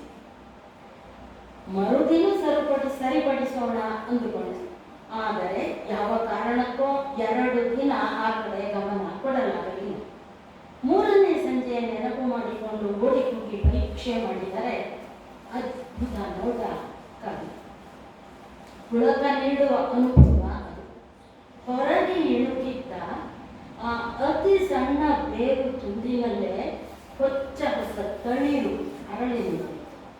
ನಗುವ ಹೊಳೆವ ಪುಟ್ಟ ಹಸಿರೆಲೆಗಳ ಹೊತ್ತು ಹನ್ನಿರುವುದೇ ಇತ್ತು. 4 ಬೆಳೆಯಲ್ಲಿ ಆ ಬೇರೆ ಮೇಲೆ ಬಂದಿತ್ತು. ಜೀವನ ಸೌಂದರ್ಯ, ಅಸ್ತಿತ್ವ ಇವುಗಳ ಬಗ್ಗೆ ನಾವು ಚರ್ಚೆ ಮಾಡುತ್ತಲೇ ಇರುತ್ತೇವೆ. ಕಡೆಗೂ ಸತ್ಯ ಯಾವುದು? ಸಣ್ಣದೊಂದು ಬೇರನ್ನೇ ಮರವಾಗಿಸ ಹೊರಟ ಹೂ ಚಿಗುರು ಈ ಪ್ರಶ್ನೆಗೆ ಉತ್ತರ ನೀಡಿ. ಉತ್ಸಾಹವೇ ಸೌಂದರ್ಯ, ಸೌಂದರ್ಯವೇ ಜೀವನ, ಇದು ಅಸ್ತಿತ್ವ. ಈ ಪೋರ್ಷನ್ನು ಒಂದೊಂದು ಕಡತಗಳಲ್ಲಿ ಸಿಕ್ಕಾಗ ನನಗೆ ತುಂಬ ಸಂತೋಷ. ಯಾಕಂದರೆ ಈ ಜೀವನ ಸೌಂದರ್ಯ ವಿಷಯ ನಾನು ಬರ್ತಿದ್ದೆ, ಇವತ್ತಿಗೂ ಅದು ಪ್ರಸ್ತುತವಾಗುತ್ತಲ್ಲ ಅಂತ ಅದನ್ನು ಎಕ್ಕಿ ನಾನು ತಗೊಂಡು ಇನ್ನೊಂದು ಸ್ವಲ್ಪ ಜೀವನವನ್ನು ನಾವು ನೋಡ್ತಾ ಇರ್ತೇವೆ. ತೆರೆದ ಕಣ್ಣುಗಳಿಂದ ನೋಡ್ತಾ ಇದ್ದರೆ ಎಷ್ಟೊಂದು ಅನುಭವಗಳು, ದರ್ಶನಗಳು, ಸತ್ಯಗಳು ಎಲ್ಲ ನಮಗೆ ಪ್ರಾಪ್ತಿಯಾಗುತ್ತೆ ಅನ್ನೋಕ್ಕೆ ಒಂದ್ಸತಿ ನಾನು ಎಲ್ಲಿಗೋ ಟ್ಯಾಕ್ಸಿನಲ್ಲಿ ಹೋಗ್ತಾರೆ. ಸಮಯ ನನ್ನ ಮಗಳಿಗೆ ಹೋಗೋಣಾಗಿಲ್ಲ, ಆ ಕಡೆ ಕರ್ಕೊಂಡು ಹೋಗ್ತಾರೆ. ಅವತ್ತು ಏನೋ ಬಿಡಲಿದ್ರೆ ಒಂದು ಹುಡುಗ, ಆ ಹುಡುಗದ್ದು ಬಹಳ ಸುಸಂಸ್ಕೃತ ಮಾತು, ಸುಸಂಸ್ಕೃತ ನಡವಳಿಕೆ ಇತ್ತು. ಅಂಥ ಮಕ್ಕಳ ಜೊತೆ ನಾನು ಸ್ವಲ್ಪ ಮಾತಾಡ್ತೀನಿ. ಈಗ ನಾವೆಲ್ಲ ಸ್ವಲ್ಪ ಹಿಂದಿನ ತಲೆಮಾರಿಗೆ ಹೋಗ್ತಾ ಇದ್ದೀವಲ್ಲ, ಈ ಹೊಸ ತಲೆಮಾರಿನ ಹುಡುಗರು, ಯುವ ಜನಾಂಗ, ಇವ್ರಿಗೂ ನಾಡಿ ನುಡಿತ ಹೇಗಿದೆ ಎಲ್ಲ ಸ್ವಲ್ಪ ತಿಳ್ಕೊಬೋದಲ್ಲ ಅಂತ ಹೀಗೆ ಮಾತಾಡ್ತಾ ಇದ್ದೀನಿ. ಮಧ್ಯೆ ನಾನು ಹುಡುಗನ ಕೇಳಿದೆ, ನೀನು ಯಾವ ಸಿನಿಮಾ ನಟರ ಅಭಿಮಾನಿನಪ್ಪ ಅಂತ ತಕ್ಷಣ ಹೇಳಿದೆ, ನಾನು ಯಾವ ಸಿನಿಮಾ ನಟರನ್ನ ಅಭಿಮಾನಿನೂ ಅಲ್ಲ, ನಾನು ನಮ್ಮಪ್ಪ ಅಮ್ಮನ ಅಭಿಮಾನಿ. ಎಷ್ಟು ಸಂತೋಷ, ಎಷ್ಟು ಬೆಳಕು ಮಾತ್ರವಲ್ಲ, ಕೆಲವು ಸತಿ ನಾವು ಅಂದ್ಕೋತೀವಲ್ಲ ಏನೋ ಮೌಲ್ಯಗಳೆಲ್ಲ ಕಳ್ಕೊತಿದೆ, ಜೀವನ ಏನೋ ಕಡೆ ಭರವಸೆ ಬರುತ್ತೆ ಬದುಕಿನಲ್ಲಿ. ಸಣ್ಣ ಮಕ್ಕಳು ಹೀಗೆಲ್ಲ ಮಾತಾಡಿದ್ರೆ ನಾವು ನಂಬಿದ, ನಾವು ಗೌರವಿಸುವ ಸತ್ವ ತತ್ವಗಳನ್ನು ಈ ಮಕ್ಕಳು ಎತ್ತಿ ಹಿಡಿತಾರೆ. ಅವನು ಹೇಳಿದ, ಬಡವರು ಮೇಡಮ್, ನಮ್ಮಪ್ಪ ಅಮ್ಮ ಬಡವರು, ನನ್ನ ಹಾಕೋ ಹೀಗೂ ಡಿಗ್ರಿ ತನಕ ಓದಿಸಿದ್ರು. ಇವತ್ತು ನಾನು ನ್ಯಾಯವಾಗಿ ಸಂಪಾದನೆ ಮಾಡಿ ಊಟ ಮಾಡಿ ಈಗ ಅವ್ರು ನಿಶಕ್ತರಾಗಿದ್ದಾರೆ. ನಮ್ಮಪ್ಪ ಅಮ್ಮ ಅವ್ರಿಗಂತೂ ಅನ್ನ ಹಾಕೋ ಶಕ್ತಿ ನಾನು ಬಂದಿದ್ದು ಅವರಿಂದಾನೆ. ಅದಕ್ಕೆ ನಾನು ಅವರೇ ದೇವರು. ಮತ್ತು ನಾನು ನನ್ನ ವಯಸ್ಸಿನವ್ರಿಗೆಲ್ಲ ಹೇಳ್ತೀನಿ, ಮೇಡಮ್ ಯಾಕೋ ಹೋಗ್ತೀರಾ ಆ ಸಿನಿಮಾ ನಟ, ಇವನ್ ಸಿನಿಮಾ, ಅವ್ರ ಹಿಂದೆ ನಿಮ್ಗೆ ಏನು ಸಿಕ್ಕುತ್ತೆ, ಬೀದಿ ನಿಂತ್ಕೋತಿರೋ ಕಡೆಗೆ ಯೋಗ್ಯತೆ ಇದ್ದರೆ ಅಪ್ಪ ಅಮ್ಮಗೂ ಅನ್ನ ಹಾಕಿ ಅಂತ ಹೇಳ್ತೀನಿ ಮೇಡಮ್. ಇದು ಜೀವನ ಸೌಂದರ್ಯದ ಒಂದು ಅಂಶನೇ ಅಲ್ಲ. ನಾನು ಮನೆಗೆ ಬಂದಿದ್ದು ನಾನು ಎಲ್ಲರ ಜೊತೆ ಹಂಚ್ಕೊಂಡೆ. ಯಾಕಂದರೆ ಈಗಿನ ಹುಡುಗರು ಏನೋ ಮಾತಾಡ್ತಾರೆ, ಎಲ್ಲೋ ಓಡ್ತಾರೆ ಅವರು. ಈ ಥರ ಒಂದು ಡೆಪ್ತಿರೋ ಮಾತುಗಳು ಸಂತೋಷ. ಇನ್ನೊಂದು ಇದಕ್ಕಿಂತ ನನಗೆ ವಿಸ್ಮಯವನ್ನು, ಸಂತೋಷವನ್ನು ಕೊಟ್ಟಂತಹ ಸಂಗತಿ ಅಂದರೆ, ನಾನು ಪುಸ್ತಕಗಳನ್ನ ಲೈಬ್ರರಿಯಿಂದ ತಗೊಳ್ತಾ ಆಲ್ ಓವರ್ ಇಂಡಿಯಾ ಹಾಕ್ತಾರೆ. ಯಾಕಂದರೆ ನಾನು ಡೆಲ್ಲಿಯಿಂದ ಎಲ್ಲ ಫೋನ್ ಬರುತ್ತೆ. ಇದು ಒಂದ್ಸತಿ ಹಿಂಗೆ ಒಂದು ಹುಡುಗ ಅವನು ಕೃಷ್ಣ ನದಿ ಹತ್ರ ಯಾವುದೋ ಒಂದು ಹಳ್ಳಿ ಅಂತ ಮಾತಾಡೋದು. ನನ್ನ ಪುಸ್ತಕದ ಮೇಲೆ ಸಾಮಾನ್ಯ ಫೋನ್ ನಂಬರ್ ಇರುತ್ತೆ. ಹಾಗಾಗಿ ಅವ್ನು ಮಾತಾಡ ಸ್ವಲ್ಪ ಹೊತ್ತು ಮಾತಾಡ. ಆಮೇಲೆ ಹೇಳ್ದ, ಅವನಿಗೆ ಯಾವುದೋ ಒಂದು ಪ್ರಬಂಧ ನಿಯತಿ ಏನೋ ಯಾವುದೋ ಅದ್ರ ಕೆಲವು ಭಾಗಗಳು ಅವನಿಗೆ ಕಣ್ಣಲ್ಲಿ ನೀರು ಬಂದ್ಬಿಡ್ತಾನೆ. ಕಣ್ಣಲ್ಲಿ ನೀರು ಬರುತ್ತೆ, ಬರೋಂಗಿಲ್ಲ, ನೀವು ಬರೋದಿಲ್ಲ, ನಾವು ಓದ್ತೀವಿ, ರಾತ್ರಿ ಹೊತ್ತು ತುಂಬ ಹೊತ್ತು ಓದ್ತೀವಿ ಎಲ್ಲ ಹೇಳಿದೆ. ಮಾಡ್ತಿದ್ಯಪ್ಪ? ಮೇಡಮ್, ನಮಗೆ ಅಂತೇನು ಆಸ್ತಿ ಅಥವಾ ನಮ್ಮ ಕೆಲಸ ಅಂತ ಏನೂ ಇಲ್ಲ. ನಾನು ಬೇರೆಯವರ ಹೊಲದಲ್ಲಿ, ಹೊಲ ಗದ್ದೆಗಳಲ್ಲಿ ಕೂಲಿ ಆಳು. ಮನೆಗೆ ಬಂದ ಮೇಲೆ ಬೇಕಾದ ಮುಖ ತೊಳ್ಕೊಂಡು ಲೈಬ್ರರಿಗೆ ಹೋಗ್ತೀನಿ. ಅದೊಂದು ಹೇಳಿದೆ. ಸರ್ಕಾರದ ಬಗ್ಗೆ ತುಂಬ ಸಂತೋಷ ಆಯಿತು. ಈಗ ಇತ್ತೀಚೆಗೆ 6 ತಿಂಗಳ ಹಿಂದೆ ಸರ್ಕಾರ ಒಂದು ಲೈಬ್ರರಿ ಮಾಡಿಟ್ಟಿದೆ. ಹಳ್ಳಿ 10,000 ಪುಸ್ತಕ ಇದೆ ಅಂತ ಅದನ್ನು ಹೇಳಿ. ಅದರಲ್ಲಿ ನಿಮ್ಮದು ಇದೆ. ನಾನು ರಾತ್ರಿ ಹೊತ್ತು ಓದ್ತೀನಿ, ಮನೆಗೆ ಬಂದು ಮಲ್ಕೊಳ್ತೀನಿ. ಇದೆಯಂಥ ಬೆಳಕು ಈ ಹುಡುಗಂದು ನಡವಳಿಕೆ. ಹೊಲದಲ್ಲಿ ಕೂಲಿ ಆಳು, ಅದು ಕಂಡವರು. ಎಷ್ಟು ಕಷ್ಟ ಇರುತ್ತೆ ದುಡಿಯೋದು ಅಲ್ಲಿ ಹೊಲ ಗದ್ದೆಗಳು. ಅವನು ಜಾಸ್ತಿ ಓದಿಲ್ಲ, ಯಾಕಂದರೆ ತಾಯಿ ತಂದೆ ಓದಿಸೋಷ್ಟು ಇಲ್ಲ. ಮತ್ತು ನನಗೆ ನಿಮ್ಗೆ ಹೇಗಪ್ಪ ಬಂತು ಓದೋ ಒಂದು ಅಭಿಲಾಷೆ? ಅದು ನಮ್ಮ ತಾತ ತುಂಬ ಓದೋರು. ನಾನು ಸಣ್ಣ ಹುಡುಗ, ಪ್ರೈಮರಿ ಸ್ಕೂಲು, ಎಲ್ಲರ ಮನೆಗೂ ಕಳ್ಸೋದಂತೆ ತಾತ. ಅವ್ರ ಮನೆ ಪುಸ್ತಕ ಇಸ್ಕೊಂಬ, ಇವ್ರ ಮನೆಗೆ. ಅವನಿಗೆ ತಾತ ಇಷ್ಟು ಪುಸ್ತಕ ಓದುತ್ತೆ ತರಿಸ್ಕೊಂಡು ಅಂತ ಕುತೂಹಲ ಹುಟ್ಟಿ ಕಡೆಗೆ ನಾನೇ ಆ ಓದಿನ ಸುಖವನ್ನು ಕಂಡುಕೊಂಡೇ ಓದ್ತೀನಿ ಮೇಡಮ್ ಎಲ್ಲ. ಈ ಹುಡುಗನಿಗೆ ಈ ನಡವಳಿಕೆ ಕೂಡ ಅವನ ವಯಸ್ಸಿನ ಇತರರಿಗೆ ಮಾದರಿಯಾದರೆ ನಮ್ಮ ಸಮಾಜ ಜೀವನ ತುಂಬ ಸ್ವಚ್ಛ ಆಗುತ್ತೆ. ಎಲ್ಲಿ ಓದುಗಾರಿಕೆ ಇದೆ ಅಲ್ಲಿ ಖಂಡಿತ ಒಂದಷ್ಟು ಸಂಸ್ಕೃತಿ, ಸಹನೆ ಎಲ್ಲವೂ ಬರುತ್ತೆ ಅಂತ ನನಗನ್ನಿಸ್ತು. ಇನ್ನು ಸಂಗೀತನ ಒಂದು ದೊಡ್ಡ ಮೌಲ್ಯ ನಮಗೆ ಸುಂದರವಾಗ್ತದೆ. ದೊರಸಮಯ್ಯನವರ ಬಗ್ಗೆ ಅವರು ಹೇಳೋದು ಪುಸ್ತಕ. ಅವ್ರು ದೊರಸಮಯ್ಯನವರು ಯಾವಾಗಲೂ ಒಂದು ಮಾತು ಹೇಳೋದು. ಅವರು ಗುರುಗಳು ಪಾಠ ಮಾಡುವಾಗ 2 ಪದ ಅವರು ತುಂಬ ಇಷ್ಟ. ಒಂದು ಸೊಂಪು ಅಂದರೆ ಮಾತುಗೆ ಇಂಪಾಗಿರೋದು. ಆ ಪದನೇ ಎಷ್ಟು ಚೆನ್ನಾಗಿದೆ, ಅದನ್ನು ತುಂಬ ಬಳಸೋದಂತೆ. ಇನ್ನೊಂದು ಪದ ಅಷ್ಟೇ ಸುಂದರವಾದದ್ದು, ಒಟ್ಟಂದ. Absolute beauty. ಅವ್ರು ಹೇಳೋದು ಎಕ್ಸ್ಪ್ಲೈನ್ ಮಾಡೋದು. ಒಟ್ಟಂದ ಅಂದರೆ ಏನು ಗೊತ್ತನೋ, ನೀನು ಈಗ ಒಂದು ಲಕ್ಷಣವಾಗಿರೋ ಹುಡುಗಿನ ನೋಡ್ತೀಯ, ಹೇಗೆ ವಿಶ್ಲೇಷಣೆ ಮಾಡ್ತೀಯಾ? ಈ ಹುಡುಗಿ ಕಣ್ಣು ಚೆನ್ನಾಗಿದೆ, ಮೂಗು ಚೆನ್ನಾಗಿದೆ, ಕಣ್ಣ ಚೆನ್ನಾಗಿದೆ, ಮೈ ಬಣ್ಣ ಚೆನ್ನಾಗಿದೆ, ಆದ್ದರಿಂದ ಇವಳು ಒಬ್ಬ ಚೆಲುವೆ ಅಂತ ಅಂದ್ಕೊಳ್ತೀಯ? ಇಲ್ಲ. ನೋಡ್ತಿದ್ದ ಹಾಗೆ ಒಂದು ಸಮಗ್ರ ನೋಟ ಅವಳನ್ನು ನಿಮಗೆ ಚೆಲುವೆಯನ್ನಾಗಿ ಕಾಣಿಸುತ್ತೆ. ಇದು ಗೊತ್ತಂದ ಅವ್ರು ಯಾಕೆ ಹೇಳ್ತಿದ್ದಾರೆ ಮುಂದೆ ಬರುತ್ತೆ. ಅವರು ನುಡಿಸ್ತಾರಲ್ಲ ವೇಳೆಗೆ ಆ ಹಾಡುಗಾರಿಕೆಗೂ ಅನ್ವಯಿಸುತ್ತೆ. ನೀನು ನುಡಿಸುವ ಕೃತಿ, ಅದರ ರಂಗಲಾಪನೆ ಆಗಲಿ, ಕೀರ್ತನೆ ಆಗಲಿ, ಯಾವುದಾದ್ರೂ ಆಗಲಿ, ನೀನು ಆರಂಭ ಮಾಡ್ತಿದ್ದ ಹಾಗೆ ಆ ಕೀರ್ತನೆಯ ಒಟ್ಟಂದ ಕೇಳುಗರಿಗೆ ಭಾಸವಾಗ್ಬಿಡ್ಬೇಕು. ಅದು ಒಟ್ಟಂದ ಅಂದರೆ ಗೊತ್ತಾಗೋಗುತ್ತಲ್ಲ. ಈಗ ಹುಡುಗಿನ ನೋಡಿದ ತಕ್ಷಣ ಇವಳು ಚೆಲುವೆ ಅಂದರೆ, ಈ ಹುಡುಗ ಈ ಕೀರ್ತನೆ ಚೆನ್ನಾಗಿ ಉಳಿಸ್ತಾನೆ, ಒಂದು ಒಟ್ಟಂದ ಬರುತ್ತೆ ಅಂತ ಕೇಳುಗರು ಅನ್ನಿಸ್ಬೇಕಲ್ಲ. ನಿನ್ನ ವೀಣಾನಾದದ ನಿರ್ವಹಣೆ ಆ ರೀತಿ ಇರಬೇಕು ಅಂತ ಹೇಳೋದಂತೆ. ಅದು ತುಂಬ ಹೇಳೋದು ಆ ಒಟ್ಟಂದ ಅನ್ನೋ ಪದವನ್ನು. ಇನ್ನೊಂದು ಗೀತಾಂಜಲಿ ಟ್ಯಾಗೋರ್ ಅವರದ್ದು ಪದ್ಯಗಳು, ಗೋಡ್ಪಡೆಯವರ ಒಂದು ಪುಸ್ತಕದಲ್ಲೇ ಅವರೊಂದೆರಡು ಪದ್ಯಗಳನ್ನು ಇಂಗ್ಲೀಷ್ ಪದ್ಯ ಕೋಟ್ ಮಾಡಿದ್ರು. ಎಲ್ಲವನ್ನು ಅನುವಾದ ಮಾಡ್ತಾ ಬಂದಾಗ ನಾನು ಆ ಪದ್ಯಗಳನ್ನು ಅನುವಾದ ಮಾಡಿದ್ನಲ್ಲ, ಅಲ್ಲಿ ಒಂದು ಪದ್ಯ ನನಗೆ ತುಂಬ ಸಂತೋಷ ಆಗುತ್ತೆ. ಅದು ಸ್ವಲ್ಪ ಮುಕ್ತಿಯ ಕಲ್ಪನೆ ಬಗ್ಗೆ ಟ್ಯಾಗೋರ್ ಅವರು ಬರೆದಿರುವ ಪದ್ಯ. ಎಷ್ಟು ವಿಭಿನ್ನವಾಗಿದೆ. ನಾವು ಮುಕ್ತಿ ಅಂತಂದರೆ ಅವರವರ ಮನೋಭಾವ, ಅವರವರ ಅನುಭವಕ್ಕೆ ತಕ್ಕ ಹಾಗೆ ನಾವು ಮೋಕ್ಷ ಅಥವಾ ಮುಕ್ತಿಯ ಕಲ್ಪನೆಯನ್ನು ನಾವು ಮಾಡಿಕೊಡ್ತೀವಿ. ಟ್ಯಾಗೋರ್ ಅವರು ಆ ಮುಕ್ತಿಯ ಕಲ್ಪನೆ ಎಷ್ಟು ರಮಣೀಯವಾಗಿದೆ ಅಂದರೆ ಅದರ ಅನುವಾದವನ್ನು ನಾನು ಮಾಡಿರುವ ಅನುವಾದ ಹೇಳ್ತೇನೆ. ನನ್ನ ಮುಕ್ತಿ ವಿರಕ್ತಿಯಲ್ಲಿಲ್ಲ, ಬಿಡುಗಡೆಯ ಬಿಸಿಯೊಪ್ಪುಗೆ ನನಗೆ ನಲಿವಿನ 100 ಬಂಧನದಲ್ಲಿದೆ. ಬಿಡುಗಡೆಯ ಬಿಸಿಯೊಪ್ಪುಗೆ ನಲಿವಿನ 100 ಬಂಧನದಲ್ಲಿ ವಿವಿಧ ವರ್ಣಗಳ ವಿಭಿನ್ನ ಸುಗಂಧಗಳ ನಿನ್ನ ಮಧುವಿನ ಹೊಸ ಗುಟುಕು ನನ್ನ ಕುಡಿಕೆಯಂಚಿಗೆ ಗುಟುಕನ್ನು ನನ್ನ ಕುಡಿಕೆಯಂಚಿಗೆ ಒಲವಿನಿಂದ ತುಂಬಿಸುತ್ತಿ. ನಿನ್ನದೇ ದಿವ್ಯ ಜ್ಯೋತಿಯಿಂದ ನನ್ನ ಜಗತ್ತಿನ ದೀಪಗಳು ಬೆಳಗುತ್ತವೆ. ಈ ನೀನು ಅಂತ ಅವರು ಭಗವಂತನನ್ನು ಉದ್ದೇಶಿಸಿ ಅವು ಬೆಳಗಿಸುತ್ತವೆ. ನನ್ನ ಇಂದ್ರಿಯಗಳ ಬಾಗಿಲನ್ನು ಇಲ್ಲ ನಾನೆಂದೂ ಮುಚ್ಚುವುದಿಲ್ಲ. ನಮ್ಮಲ್ಲಿ ಮೋಕ್ಷ ಮುಕ್ತಿ ಅಂತೆಲ್ಲ ಅಂದರೆ ಇಂದ್ರಿಯ ಸುಖವನ್ನು ಮೊದಲು ಬದಿಗಿಟ್ಟುಬಿಡಿ, ಅಲ್ಲಿಂದ ಅದೇ ಮೊದಲನೇ ಮೆಟ್ಟಿಲು.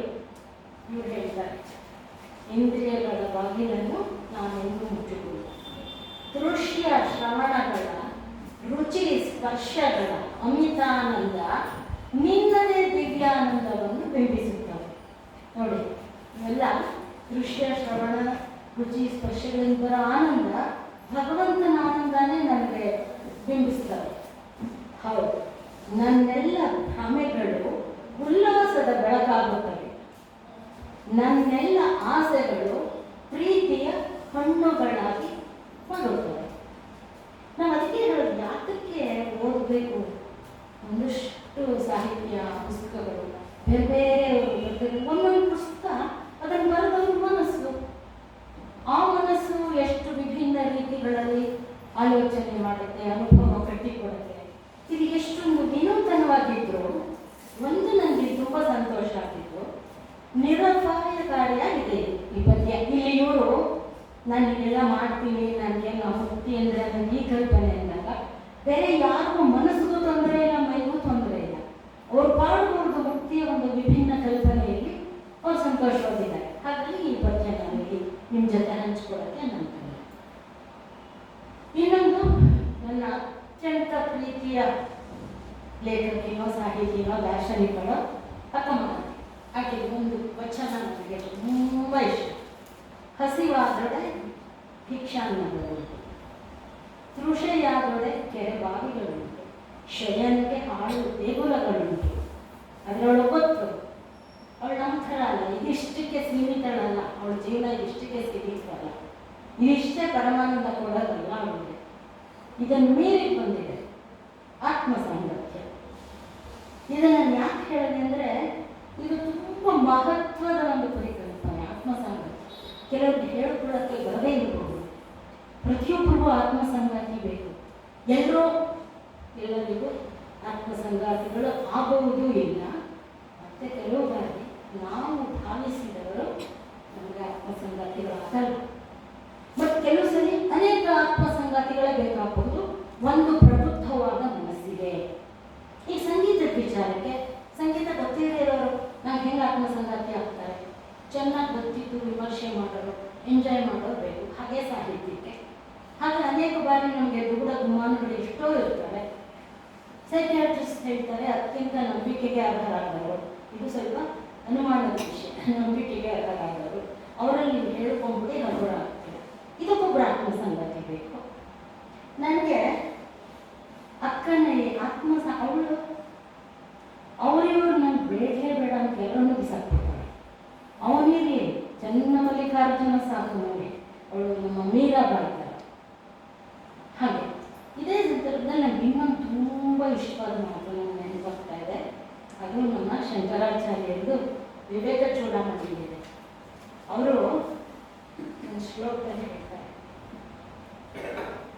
ಯಾರ್ಯಾರೋ ಗೆಳೆಯರು ಗೆಳತಿಯರು ಹುಡ್ಕೊಂಡು ಹೋಗ್ಬೋದು, ಅವ್ರು ಆಮೇಲೆ ನಮ್ಗೆ ದ್ರೋಹ ಮಾಡ್ಬೋದು, ಅದೆಲ್ಲ ಬೇರೆ ವಿಷಯ. ಆದರೆ ಕಡೆಗೂ ಅವರವರ ಆತ್ಮನೇ ಅವರವರಿಗೆ ಪ್ರಿಯತಮ. ನನಗೆ ತುಂಬ ವಿಸ್ಮಯ, ಆನಂದ. ಪ್ರಿಯತಮ ಅನ್ನೋ ಪದ ಉಪಯೋಗಿಸಿದ್ದಾರೆ ನೋಡಿ. ಅವರವರ ಆತ್ಮ ಅವರವರಿಗೆ ಪ್ರಿಯತಮ. ಅಂದರೆ ಪ್ರಿಯತಮ ಅಂದರೆ ಯಾರು ಹೀಗೆ ಅನ್ಯಥ ಭಾವಿಸಿದ್ದಾರೆ. ಈ ಕಡೆಯಿಂದ ಹುಡುಗಿ ಪ್ರಿಯತಮ ಅಂತ ಬರೋದು, ಆ ಕಡೆಯಿಂದ ಹುಡುಗ ಪ್ರಿಯತಮೇ ಅಂತ ಬರೋದು, ಅದೆಲ್ಲ ಪ್ರಿಯತಮ ಅಂದರೆ ಅತ್ಯಂತ ಹಿತವಾದದ್ದು, ಅತ್ಯಂತ ಪ್ರೇಮವನ್ನು ಉಳ್ಳದ್ದು ಅನ್ನೋ ಅರ್ಥದಲ್ಲಿ. ಅದು ಅಷ್ಟೇ. ನೀವು ಬೇಕಾದ್ರೆ ನೋಡಿ, ಇವತ್ತಿಂದ ಮನೆಗೆ ಬಿಡ್ತಾನೆ ತುಂಬ ಬೇಜಾರಾದಾಗ ನಮ್ಮ ಆತ್ಮ ನಮ್ಗೆ ಪ್ರಿಯತಮ ಅಲ್ವಾ ಅಂದ್ಕೊಂಡ್ಬಿಟ್ರೆ ಆ ಪ್ರಿಯತಮ ನಾವು ನೋಯಿಸಲ್ಲ. ಆತ್ಮನ ಭಾರ ಮಾಡ್ಕೊಳ್ಳೋದು ನಾವೇ, ಗೊಬ್ಬರ ಮಾಡ್ಕೊಳ್ಳೋದು ನಾವೇ. ಹಾಗಾಗಿ ಈ ಕಲ್ಪನೆ, ಅದು ಒಬ್ಬ ಸನ್ಯಾಸಿ ಹುಡುಗ ಚಿಕ್ಕ ವಯಸ್ಸಿನವರು ಆತ್ಮನ ಪ್ರಿಯತಮ. ನನಗೆ ಯಾಕಂದ್ರೆ ಅವಳ ಅಕ್ಕ ಚನ್ನಮಲ್ಲಿಕಾರ್ಜುನ ನನಗೆ ಆತ್ಮ ಸಂಗಾತಿ ಅಂತಾಳೆ. ಶಂಕರಾಚಾರ್ಯರು ಇನ್ನೂ ಒಂದು ಹೆಜ್ಜೆ ಮುಂದೆ ಹೋಗಿ ನಮ್ಮ ಆತ್ಮವೇ ನಮಗೆ ಪ್ರಿಯತಮ ಅಂತ ಹೇಳ್ತಾರೆ. ಇವೆಲ್ಲ ನನಗೆ ಚೆಲುವು. ಓದೋದು, ಇದನ್ನು ಬರೆಯೋದೆಲ್ಲ ಸಾಹಿತ್ಯ ಅಂದರೆ ಚೆಲುವು ಇದೆ ಇಂಥದ್ದೇ ಅಂತ ನನ್ನ ಭಾವನೆ. ಆಮೇಲೆ ಇನ್ನೊಂದು ಉದಾತ್ತವಾದ ವಿಷಯ, ಈ ಸೌಂದರ್ಯ ಅಂತ ನಾವು ಏನು ಹೇಳ್ತೀವಿ, ಇದ್ರ ಪರಿಕಲ್ಪನೆ ಉದಾತ್ತ. ಯಾಕಂದ್ರೆ ಅದು ಇಂದ್ರಿಯ ಗೋಚರ ಮಾತ್ರವಲ್ಲ, ಇಂದ್ರಿಯಾತೀತವೂ ಹೌದು. ಈಗ ಸತ್ಯ, ನ್ಯಾಯ, ಧರ್ಮ ಎಲ್ಲಿ ಕಣ್ಣಿಗೆ ಕಾಣಿಸುತ್ತೆ? ಸತ್ಯ ಯಾವನಿಗೆ ಸಿಗುತ್ತೆ, ನ್ಯಾಯ ಯಾವ ಮನೆಯಲ್ಲಿದೆ, ಹಂಗೆ ಹೇಳಕ್ಕಾಗಲ್ಲ. ಕಾಣದಿದ್ರು ಈ ಮೌಲ್ಯಗಳು ನಮ್ಮ ನಡುವೆಯೇ ನಮ್ಮಲ್ಲೇ ಜೀವಂತವಾಗಿವೆ. ಅವುಗಳಿಲ್ಲದೆ ಜೀವನವೇ ಇಲ್ಲ. ಅದಕ್ಕೆ ಒಂದು ಸಾಕ್ಷಿಯಾಗಿ ಕಬೀರನ ಒಂದು ಹುಟ್ಟಿ ನನ್ನ ಮನಸ್ಸಲ್ಲಿ ಯಾವಾಗಲೂ ತುಂಬ ಸೆಳೆಯಿದೆ. ಏನು ಮಾಡಿದ್ರು ಈಗ ನಾನು ಹೇಳಿದಂಥ ಮೌಲ್ಯಗಳು ಕಣ್ಣಿಗೆ ಕಾಣಿಸದೇ ಇದ್ರೂ ಅವುಗಳು ಹಾಳಾಗೋದು ಇಲ್ಲ, ನಾವು ಹಾಳು ಮಾಡೋಕ್ಕೂ ಆಗಲ್ಲ ಅನ್ನೋದು. ಕಬೀರ ಎಷ್ಟು ಚೆನ್ನಾಗಿ ಹೇಳಿದ್ದಾನೆ ಅಂದರೆ, ಸದ್ಗುಣಿ ತನ್ನ ಸದ್ಗುಣವನ್ನೆಂದಿಗೂ ಬಿಡುವುದಿಲ್ಲ. ಕೋಟಿಗಟ್ಟಲೆ ದುಷ್ಟರು ತನ್ನನ್ನು ಮುತ್ತಿದರು, ವಿಷ ಸರ್ಪಗಳೇ ತನ್ನನ್ನು ಆವರಿಸಿದ್ದರು, ಶಮನದ ತಂಪು ಗುಣವನ್ನು ಬಿಟ್ಟುಕೊಡದ ಗಂಧ ವೃಕ್ಷದ ಹಾಗೆ. ಇಷ್ಟು ಮನೋಹರವಾಗಿದೆ ನೋಡಿ. ಇದನ್ನಿನ್ನೂ ಬೇರೆ ಬೇರೆ ನಮ್ಮ ಹಳಗನ್ನಡದ ಕವಿಗಳು ಬೇಕಾದಷ್ಟು ವರ್ಣನೆ ಮಾಡಿದ್ದಾರೆ. ಈ ಒಳ್ಳೆಯವರನ್ನ ನೀವೇನಾದರೂ ಮಾಡಿ ಹಿಂಡಿ ಕುಟ್ಟಿ ಬಡೀರಿ, ಒಳ್ಳೆಯದನ್ನ ಬಿಡಲ್ಲ ಅಂತ. ಆ ಥರ ಇನ್ನೊಂದು ನನಗೆ ಬರ್ತಿದ್ದೀನಿ, ಬಟ್ ಅದು ತುಂಬ ಗೊತ್ತಾಗ್ಬಿಡುತ್ತೆ. ಸ್ವಲ್ಪ ಬ್ರೀಫಾಗಿ ಹೇಳ್ಬಿಟ್ಟು, ಒಂದು ಆತ್ಮದ ದೀಪ ಅಂತ ಒಂದು ಪ್ರಬಂಧ 20 ವರ್ಷದ ಹಿಂದೆ ನಾನು ಬರೆದಿದ್ದೆ. ಅದೇನಂದರೆ ಅದ್ರದ್ದು ಸಂಕ್ಷಿಪ್ತವಾಗಿ ಹೇಳ್ಬೋದು. ಒಂದಷ್ಟು ಗೆಳತಿಯರು ಲಾಲ್ ಬಾಗ್ನಲ್ಲಿ ಕೂತ್ಕೊಂಡು ಬಹಳ ವರ್ಷಗಳ ಮೇಲೆ ಎಲ್ಲರೂ ಭೇಟಿಯಾಗಿದ್ದಾರೆ, ಕೂತಿದ್ದಾರೆ, ಮಾತಾಡ್ತಿದ್ದಾರೆ. ಅದರಲ್ಲಿ ಒಂದ್ಸತಿ ಒಬ್ಬಳು ಏನೋ ಕಣೆ ಜೀವನ ಅಂತಂದರೆ ಬರೀ ಬೇಜಾರೇ ಜಾಸ್ತಿ ಅಂತ ಹೇಳ್ತಾರೆ. ಆಗ ಒಬ್ಬಳು ಹಾನು ಅಂತ ಅವಳ ಹೆಸರು ಇಟ್ಕೊಂಡು ಅವಳು ಹೇಳ್ತಾಳೆ, ಹಾಗೆ ತೊಳಲಾಟಗಳಿಗೆ ವಿಪರೀತ ಪ್ರಾಮುಖ್ಯತೆ ಕೊಡಬೇಕಾದೇನೂ ಇಲ್ಲ. ತಳಮಳಗಳು ಒಳಗೊಳಗೆ ಕುತ್ತು ಜೀವವನ್ನು ಹಿಂಸೆ ಮಾಡುತ್ತಿರುವ ಸಂಕಟ ಸಂದರ್ಭದಲ್ಲಿಯೇ ಹಠಾತ್ತನೆ ಒಂದು ಸುಮುಹೂರ್ತದಲ್ಲಿ ಇದೆಲ್ಲವನ್ನು ಭರಿಸಲಾಗದ ಮನಸ್ಸು ಈ ಎಲ್ಲ ಮರ್ಮಭೇದಕ ತಾಪಗಳ ಪರಿಧಿಯನ್ನು ಒಮ್ಮಿಂದೊಮ್ಮೆಗೆ ಮೀರಿ ತನ್ನನ್ನು ತಾನೇ ತೊಳೆದುಕೊಂಡು ಬಿಡುತ್ತದೆ. ಇದು ಪ್ರತಿಯೊಬ್ಬರನ್ನು ಈ ಕಷ್ಟ ಕಷ್ಟ ಕಷ್ಟ ಅಂದಾಗ ಅದನ್ನೆಲ್ಲ ಕಳಿಸ್ಕೊಂಡ್ಬಿಡುತ್ತೆ ಮನಸ್ಸು, ಅದಕ್ಕೆ ಹಗುರಾಗಬೇಕು. ಕಾಡುವ ಈ ಯಾತನೆ ಶಾಶ್ವತವಲ್ಲ, ನೆಲ ಕಚ್ಚಿಸುವ ಈ ಹತಾಶೆ ಶಾಶ್ವತವಲ್ಲ, ಈ ಗಳಿಗೆಯಂತೆ ಅಲ್ಲವೇ ಅಲ್ಲ ಮರುಗಳಿಗೆ. ಮುಂದೇನೋ ಉಳಿತು ಕಾದಿದೆ ಅನ್ನುವ ಹೊಸ ಭರವಸೆ ಥಟ್ಟನೆ ಮಿಂಚಿ ಬೇರೆ ಬೇರೆ ಹೊಸ ಆಸೆಗಳನ್ನೇ ಹುಟ್ಟು ಹಾಕಿಬಿಡುತ್ತೆ. ಮನಸ್ಸು ಯಾವಾಗ ಹಗುರಾಗುತ್ತೆ, ಅದ್ರ ಕೆಲಸ ಇನ್ನೇನೋ ಭವಿಷ್ಯದ ಬಗ್ಗೆ ಕನಸು ಆಸೆ ಕಟ್ಟೋದು, ಅದೇ ಜೀವನ. ಆಸೆಗಳು ಕನಸುಗಳು ಇರುವವರೆಗೆ ಮಾತ್ರ ತಾನೇ ಜೀವನ, ಅದೆಲ್ಲ ಮುಗಿದ ಮೇಲೆ ಜೀವನನೇ ಇಲ್ಲ. ಮತ್ತೆ ಇನ್ನೊಂದು ಸಂದರ್ಭದಲ್ಲಿ ಅವಳು ಇನ್ನೂ ಒಂದು ಮಾತು ಹೇಳ್ತಾಳೆ, ಇದೇ ಬಗ್ಗೆ ಯೋಚಿಸಿ ನೋಡಿ, ವಿಪರೀತ ಕೊರಗನ್ನು ಹಚ್ಚಿಕೊಂಡು ಅದು ಶರೀರದ ಮೇಲೆ ಕೂಡ ತೋರಿಸಿ ಬಿಡುವಷ್ಟು ಬೆಳೆಸಿ ಬಿಡಬಾರದು. ಸಣ್ಣ ಸಣ್ಣ ಸಂಗತಿಗಳನ್ನೇ ಹೆಕ್ಕಿ ಅದರಲ್ಲಿ ದೊರೆಯುವ ಸಂತೋಷದ ಎಳೆಗಳನ್ನೇ ಹೆಕ್ಕಿ ಪರವಶರಾಗಬೇಕು. ಇಂಥ ಪ್ರಸನ್ನತೆ ದೊಡ್ಡ ದೊಡ್ಡ ದುಃಖಗಳನ್ನು ಸಹಿಸುವುದಕ್ಕೆ ಬಲಕೊಡಬೇಕು. ತುಂತುರಲ್ಲಿ ನೆನೆದು ತೂಗುವ ಚಂಗುಲಾಗಿ ಹಳೆ ನೆನಪುಗಳನ್ನು ಕೆದಕಿ ಮುದಗೊಳಿಸುವ ಯಾವುದೋ ಕವನದ ಸಾಲು, ಮಗುವಿನ ಮುಗ್ಧ ಕೇಕೆ, ಹೀಗೆ ಆನಂದದ ಸೆರೆಗಳನ್ನು ನಮ್ಮ ವೈಯಕ್ತಿಕ ಮಿತಿಗಳಲ್ಲೇ ಕಂಡುಕೊಳ್ಳುವ ಸಾಮರ್ಥ್ಯ ನಮ್ಮ ಅಳವಿನಲ್ಲೇ ಇದೆ. ನಾವೆಲ್ಲರೂ ಇದನ್ನು ಮಾಡ್ತೀವಿ. ನಾನೇನೋ ಸಾಹಿತ್ಯಕ್ಕೆ ಒಂದು ಕಾಶಿಯಲ್ಲಿ ಬಂದಿದ್ದೀನಿ ಅಷ್ಟೇ. ಈ ಕೆಲಸವನ್ನು ಎಲ್ಲರೂ ಮಾಡ್ತಾರೆ. ಹೊರಗನ್ನು ಹಚ್ಚಿಕೊಂಡು ಕೂತ್ರೆ ಮುಂದೆ ಕಾಣಿಸೋದೇ ಇಲ್ಲ, ಎಲ್ಲ ಕತ್ಲು ಮಂಕು. ನಮ್ಮ ತಂದೆಯ ತಾಯಿ ಒಬ್ಬರು ಹೇಳೋರಂತೆ, ನಮ್ಮ ತಾಯಿಗೆ ಸೊಸೆಗೆ ಪಂಕಮ್ಮ ಅಂತ ಕರೆಯೋರು ಸೊಸೆನ. ಪಂಕಮ್ಮ, ನೋವುಗಳು ಕಷ್ಟಗಳು ಬರುತ್ತಮ್ಮ, ಅದನ್ನೇ ಇಟ್ಕೊಂಡು ಕೂತ್ರೆ ಜೀವನ ಸಾಗುತ್ತಾ? ಎಲ್ಲ ಹೊಟ್ಟೆಯಲ್ಲಿ ಒಂದು ಪಕ್ಕಕ್ಕೆ ತಳ್ಕೊಂಡ್ಬಿಡ್ಬೇಕು, ಜೀವನ ಸಾಗಬೇಕು. ಇಷ್ಟು ಒಂದು ಹಳ್ಳಿಯ ಸರಳವಾದ ಮಾತುಗಳಲ್ಲಿ ಒಂದು ತತ್ವನೇ ಮುಂದಿಟ್ಬಿಟ್ಟಿದ್ದಾರೆ. ಈ ಕಥೆಯ ಕ್ಲೈಮ್ಯಾಕ್ಸ್ ಅಲ್ಲಿ, ಕಥೆಯ ಪ್ರಬಂಧ ಕ್ಲೈಮ್ಯಾಕ್ಸ್ ಅಲ್ಲಿ ನಾನು ಹೇಳುತ್ತಿರುತ್ತಿರುವ ತತ್ವ ಇದು. ಈ ಗೆಳತಿಯರ ಗುಂಪಿಂದ ಸ್ವಲ್ಪ ದೂರದಲ್ಲಿ ಒಂದು ಜೋಡಿ ಕೂತಿರ್ತಾರೆ. ಆ ಮನುಷ್ಯ ಪಾರ್ಕ್ನಲ್ಲಿ ಕಸ ಗುಡಿಸೋನು, ಅವನು ಅವನ ಹೆಂಡತಿ ಸರಸ ಸಂಭಾಷಣೆ ಮಾಡಿಕೊಂಡು ಅವ್ರು ಊಟ ಮಾಡ್ತಾ ಕೂತಿರ್ತಾರೆ. ಇವ್ರದ್ದೆಲ್ಲ ಹೆಣ್ಮಕ್ಳುಗಳ ಮಾತೆಲ್ಲ ಮುಗಿಯೋ ಹೊತ್ತಿಗೆ ಯಾರೋ ಒಬ್ಬಳು ಹೇಳ್ತಾಳೆ, ಇನ್ನೊಬ್ಬಳ ಹೆಸರನ್ನು ಹೇಳಿ, ಅವಳನ್ನ ಕಳೆದ ವರ್ಷ ನೋಡಿದ್ದೆ, ತುಂಬ ಕಂಗಾಲು ಹೋಗಿದ್ದಾಳೆ, ಮುಖ ಎಲ್ಲ ತುಂಬ ಕಂಗೆಟ್ಟು ಹೋಗಿದೆ ಅವಳಿಗೆ, ಯಾಕಂದರೆ ಸಂಸಾರ ತಾಗಿಸ್ತಾರೆ ಪಾಪ ಅಂತ. ಇಷ್ಟೊತ್ತು ಭಾಷಣ ಮಾಡಿದ್ಲಲ್ಲ ಭಾನುವನ್ನು ಹುಡುಗಿ, ಅವಳು ಹೇಳ್ತಾಳೆ, ಹಾಗೆ ನೋಡಿದ್ರೆ ನಾನು ಒಟ್ಟು ಕುಟುಂಬದಲ್ಲಿ ಇದ್ದಾಗ ಬೇಕಾದಷ್ಟು ನಾನು ಕಷ್ಟಪಟ್ಟಿದ್ದಮ್ಮ, ನನ್ನ ಮುಖ ಏನು ಕಂಗೆಟ್ಟು ಹೋಗಿದ್ಯಾ ಅಂತ ಕೇಳಿ. ಅದೇ ಟೈಮ್ಗೆ ಆ ಕಸ ಗುಡಿಸೋ ಮನುಷ್ಯ ಬರ್ತಾರೆ. ಈ ಭಾನುವನ್ನು ಹೆಣ್ಣು ಮಗುನ ವಾತ್ಸಲ್ಯದಿಂದ ದಿಟ್ಟಿಸಿ ನೋಡ್ಬಿಟ್ಟು, ಅವರವರ ಆತ್ಮದ ದೀಪ ಇದ್ದಂಗಲ್ವಾವ ಅವರವರ ಮುಖಭಾವ ಅಂತ. ಇದು ನಡೆದಿದ್ದು ನನ್ನ ಜೀವನದಲ್ಲೇ. ನನಗೇನಿಲ್ಲ, ಅವನ ಬಹುಶಃ ಭಗವದ್ಗೀತೆ ಹೆಸರು ಕೇಳಿಲ್ಲ, ಓದಿಲ್ಲ, ಬಿಟ್ಟಿಲ್ಲ, ಗೊತ್ತಿಲ್ಲ. ಆದರೆ ಆತ್ಮವನ್ನು ಬೆಳಕಿಗೆ ದೀಪಕ್ಕೆ ಹೋಲಿಸುವ ಅವನ ಉದಾತ್ತ ಪರಿಕಲ್ಪನೆ ಅವನಿಗೆ ಎಲ್ಲಿಂದ ಬಂತು? ಕೇಳಿ ಕೇಳಿ ಕೇಳಿ ಬೇರೆಯವರಿಂದ ಎಲ್ಲ ಅವನಿಗೆ ಬಂದಿರ್ಬೋದು. ಭಗವದ್ಗೀತೆ ಸ್ಮೃತಿ ಅಂತ ಅನೇಕರು ಕೇಳ್ತಾರೆ. ಸುಳ್ಳು, ಜೇಬಲ್ಲಿ ಬೆಂಕಿ ಕೊಡ್ತಾ ಇರುತ್ತೆ, ಕಡ್ಡಿಗೆ ಇರಿದ್ರೆ ಪುಸ್ತಕ ಕ್ಷಣಾರ್ಧದಲ್ಲಿ ಭಸ್ಮ ಆಗುತ್ತೆ.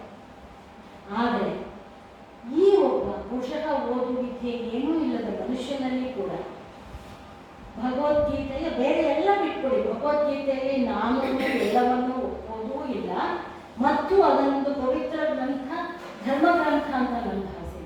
ನನ್ನ ಪುಸ್ತಕದ ಬೀರುವಿನಲ್ಲಿ ಇರುವ ಒಳ್ಳೆಯ ಪುಸ್ತಕಗಳಲ್ಲಿ ಒಂದು, ಆತ್ಮದ ಸ್ವಭಾವವನ್ನು, ಅದರ ನಿಯಂತ್ರಣ ಶಕ್ತಿಯನ್ನು, ಮಿತಿಮೀರಿದ ಅದರ ಉತ್ಸಾಹ ಚೈತನ್ಯಗಳನ್ನು ಬಣ್ಣಿಸೋ ಒಂದು ಪುಸ್ತಕ. ಅಂಥ ಶ್ಲೋಕಗಳು ಮಾತ್ರ ನಾನು ಸೆಲೆಕ್ಟ್ ಮಾಡಿಕೊಂಡು ಹೋಗ್ತೀನಿ. ಇದು ಅಷ್ಟೇ, ಆ ಮನುಷ್ಯ ಬಂದು ಆತ್ಮವನ್ನು ದೀಪಕ್ಕೆ ಹೋಲಿಸ್ಬಿಟ್ಟು ಹೋಗ್ತಾನೆ ಅಂದರೆ ಅವನ ಅನುಭವ, ಜ್ಞಾನ, ಜೀವನ ಪ್ರೀತಿ ಇದೆಲ್ಲ ಎಷ್ಟು ದೊಡ್ಡದು ಅಂತ. ನನ್ನ ಅವಳ ಸಂಜ್ಞೆ ಮಾಡಿದ್ದಾಳೆ 5 ನಿಮಿಷ ಇದೆ ಅಂತ, ನಿಮಿತ್ತು ಒಂದು ಪರವಾಗಿಲ್ಲ, ಉಪಸಂಹಾರ ಮಾಡ್ತೀನಿ. ಮಾತಾಡ್ತಾ ಇದ್ರೆ ಗೊತ್ತಾಗಲ್ಲ.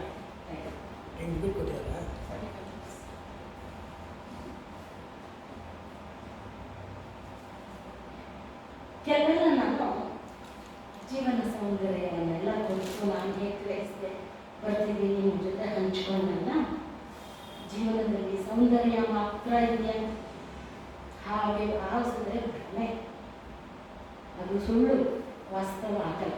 ಬಹಳ ಚಿಕ್ಕ ವಯಸ್ಸಿನಲ್ಲೇ ಒಂದು ಜೀವನದ ರೂಪವನ್ನು ನಾನು ನೋಡಿದ್ದೀವಿ, ಈಗ ನಿಮಗೆ ಹೇಳಿ ಆಗಷ್ಟೇ ನಂದು. ಬಟ್ ಇನ್ನೊಂದು ಮಾತನ್ನು ಹೇಳಬೇಕು, ಹಾಗಾಗಿ ಜೀವನದಲ್ಲಿ ಒಳ್ಳೆಯದು ಮತ್ತು ಬರೀ ಸೌಂದರ್ಯ ಇರೋಕ್ಕಾಗಲ್ಲ. ನಾನು ಸೆಕೆಂಡ್ ಇಯರ್ MA ಮಾಡುವಾಗ ಇಸ್ಥೆಟಿಕ್ಸ್ ಅಂತ ಒಂದು ಪೀರಿಯಡ್ ಇತ್ತು, ಅದರಲ್ಲಿ ಗುಡ್ ಆ್ಯಂಡ್ ಈವಿಲ್ ಅಂತ ಒಂದು ಚಾಪ್ಟರ್, ಒಳಿತು ಮತ್ತು ಕೆಡು. ಇದು ಸಮನ್ವಯ ಆಗಬೇಕಲ್ಲ ಜೀವನ, ಎರಡು ಈಕ್ವಲ್ ಬ್ಯಾಲೆನ್ಸ್ ಆಗಬೇಕು ಅಂತ ಆ ದಾರ್ಶನಿಕ ಹೇಳ್ತಾರೆ. ಹಾಗೆ MA ಮುಗಿಸಿದ್ದೆ, ನನಗೆ 20 ವರ್ಷ ಅಷ್ಟೇ. ಯಾಕಂದರೆ ನಮ್ಮ ತುಂಬ ಬೇಗ ಸ್ಕೂಲು ಸೇರಿಸ್ಬಿಟ್ಟಿದ್ರು. SLC ಆದಾಗ 14 ವರ್ಷ. ಆ ಹೊಸದರಲ್ಲೇ ಒಂದು ಅಧ್ಯಾಪಕ ವೃತ್ತಿಗೆ ಸಂದರ್ಶನಕ್ಕೆ ಬಂತು. ಅಕ್ಕನ ಪರೀಕ್ಷೆ ಮುಗಿದಿತ್ತಲ್ಲ, ಎಲ್ಲ ಹೊಸದಾಗಿ ತಲೆಯಲ್ಲಿ ಇರುತ್ತೆ, ಚೆನ್ನಾಗಿ ಹೇಳ್ಬೋದು ಅಂತ ಹೋಯ್ತು. 3 ಜನ ಪರೀಕ್ಷಕರು, Bengaluru university, Mysuru university, Dharwad university, 3 ಜನ. ಇವರೆಲ್ಲರಿಗೂ ಕಳಶಪ್ರಾಯವಾಗಿ ಒಬ್ಬರು ಸೇರಿದ್ರು. ಅವ್ರು ಯಾಕೋ ಏನು, ನಾನು ಕೂತ್ಕೊಂಡಾಗಿಂದ ನನ್ನ ಕಡೆಗೆ ಎತ್ತರ ನೋಟ, ಕುಹಕ ನೋಟ, ಸಹನೆಯೇ ಇಲ್ಲ ಅನ್ನೋದಾಗ ಇವ್ರು 3 ಜನ ಪ್ರಶ್ನೆಗಳು ಕೇಳಿದ್ರು, ನಾನು ಉತ್ತರ ಹೇಳಿದೆ, ಎಲ್ಲ ಮುಗಿದು ಫೈಲು ಕಡ್ದ ಜೋಡಿಸ್ಕೊಂಡು ಹೊರಟು, ವಾಪಸ್ ಹೊರಟು. ಆಗ ಚೇರ್ಮನ್ರು ಸ್ವಲ್ಪ ಬಂದರೆ ಇಲ್ಲಿ ಅಂತ ಹೊರಟಾಗ ನಾನು ಅಂದ್ಕೊಂಡೆ, ನನ್ನ ತಂದೆ ವಯಸ್ಸಿನವರು ಸ್ವಲ್ಪ ಅಮ್ಮ ಏನು ಗೊತ್ತಾಗಿರ್ತಾರೆ, ಅವ್ರಿಗೂ ಸ್ವಲ್ಪ ಮರ್ಯಾದೆ ಇರ್ತಿತ್ತು ಅಂತ ಹೋದೆ. ನೋಡ್ರಿ, ನಿಮಗೆ ನಾವು 2 ವಿಷಯ ಹೇಳಿದ್ವಿ. ಒಂದು, ಈ ಕೆಲಸ ನಾವು ನಿಮಗೆ ಕೊಡೋದು. ಎರಡನೇದು, ನಿಮ್ಮಲ್ಲಿ ಅದೇನೋ ಕರ್ಮ ಥಿಯರಿ ಎಲ್ಲ ಇದೆಯಂತಲ್ಲ, ಅದನ್ನು ಉಪಯೋಗಿಸ್ಕೊಂಡು ನಾವು ನೀವು ಕೆಲಸ ಕೊಡಲ್ಲ ಅನ್ನೋ ಬೇಜಾರನ್ನು ಹೇಗೆ ಸಮಾಧಾನ ಮಾಡ್ಕೊತೀವಿ? ಎಂತ ಹಾಕೋಬೇಕ ವಿಷಮಯ ವ್ಯಂಗ್ಯ. ನಾನು ತಟ್ಟಂತ ಹೇಳಿದ್ರೆ ಸ್ವಲ್ಪ ಚಿಕ್ಕ ವಯಸ್ಸು ಖಂಡಿಸ್ತಾರೆ ಅಲ್ವಾ, ಆಗ ನಮಗೂ ಕೋಪ ಇರಲ್ವಾ, ವಿನಾಕಾರಣ ಯಾಕೆ ಇವ್ರು ನಮ್ಮನ್ನು ಹೀಗೆ ವ್ಯಂಗ್ಯದಿಂದ ಘಾತಿಸ್ಬೇಕು. ನಾನು ನಿಮಗೆ 2 ವಿಷಯ ಹೇಳಬೇಕು. ನೀವು ಕೆಲಸ ಕೊಡೋಲ್ಲ ಅನ್ನೋದು ಗೊತ್ತು, ಯಾಕಂದರೆ ಈ ಸಂದರ್ಶನವೇ ಒಂದು ನಾಟಕ ಗೊತ್ತು. 2ನೇದು ನಮ್ಮ ಕರ್ಮ ಸಿದ್ಧಾಂತವೋ ಥಿಯರಿಯೋ ತತ್ವವೋ ಮತ್ತೊಂದು ತುಂಬ ದೊಡ್ಡ ದೊಡ್ಡ ವಿಷಯಗಳು ತತ್ವಗಳು ಇಲ್ಲಿ ಅವುಗಳು ಪ್ರಸ್ತಾಪ ಅನಗತ್ಯ, ಯಾಕಂದರೆ ನಿಮ್ಗೆ ಅರ್ಥವಾಗಲ್ಲ ಅಂದ್ಬಿಟ್ಟು ಹೋದೆ.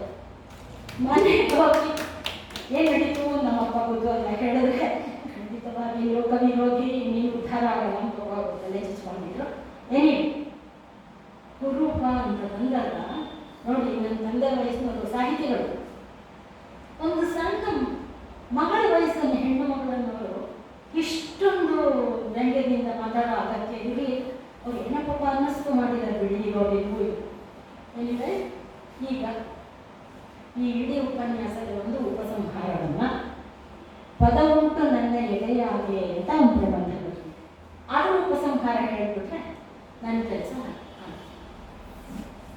ಈ ಜಗತ್ತಿನಲ್ಲಿ ಕ್ರೌರ್ಯ ಇದೆ, ಒಂದು ಮುಖ ನೀವು ಇವಾಗ ನೋಡಿದ್ರೆ ಕುರುಬ ಕ್ರೌರ್ಯ ಇಲ್ಲ, ದುರಾಚಾರ ದುರಾಡಳಿತಗಳಿವೆ ದಿನ ನೋಡ್ತಾ ಇದ್ದೀವಿ. ಆದರೂ ಪ್ರಪಂಚವನ್ನು ನಾವು ಬಿಡಲಾಗದು, ಯಾಕೆಂದರೆ ಇಲ್ಲಿ ಬಿಲ್ಡಿಂಗ್ಗಳೂ ಇದೆ, ಕೋಗಿಲೆಯ ಹಾಡೂ ಇದೆ, ಚಿತ್ತದ ಚಿತ್ತಾರಗಳನ್ನೆಲ್ಲ ಬಾನಲ್ಲಿ ಪ್ರತಿಫಲಿಸಿ ಭುವನವನ್ನೇ ಬೆಳಗುವ ಬೆಳ್ಳಿ ಚುಕ್ಕೆಗಳಿವೆ. ಇವೆಲ್ಲ ಸಡಗರ ಸುಮ್ಮಾನುಗಳು ಜಗತ್ತಿಗೆ ನಮ್ಮನ್ನು ಮತ್ತೆ ಮತ್ತೆ ಕಟ್ಟಿ ಹಾಕುತ್ತವೆ. ಈ ಪ್ರಕೃತಿ ಮಡಿಲು ನಮ್ಮ ಮನೆ, ಈ ಭವ ವೈಭವದಲ್ಲಿ ನಾವು ಭಾಗಿಗಳು. ಇಲ್ಲಿನ ಸಂತೋಷವನ್ನು ಹಂಚುವ ಸೊಗಸು ನಮ್ಮವು.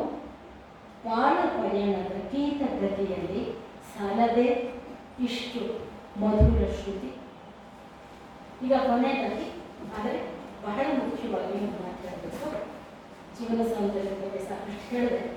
ನೀವೆಲ್ಲ ಎಷ್ಟು ಒಳ್ಳೆ ನಗುಮುಖಗಳಿಂದ, ಸಮಯೋಚಿತವಾದ ತಲೆಗೂಗುಗಳಿಂದ ನನ್ನ ಮಾತನ್ನು ಆಸ್ವಾದಿಸಿ ನನಗೆ ಪ್ರೋತ್ಸಾಹ ಕೊಟ್ಟಿದ್ದೀರಿ, ಸಂತೋಷ ಕೊಟ್ಟಿದ್ದೀರಿ. ಇದು ನನ್ನ ಈ ಹೊತ್ತಿನ ಜೀವನ ಸೌಂದರ್ಯ ದರ್ಶನ. ನಮಸ್ಕಾರ.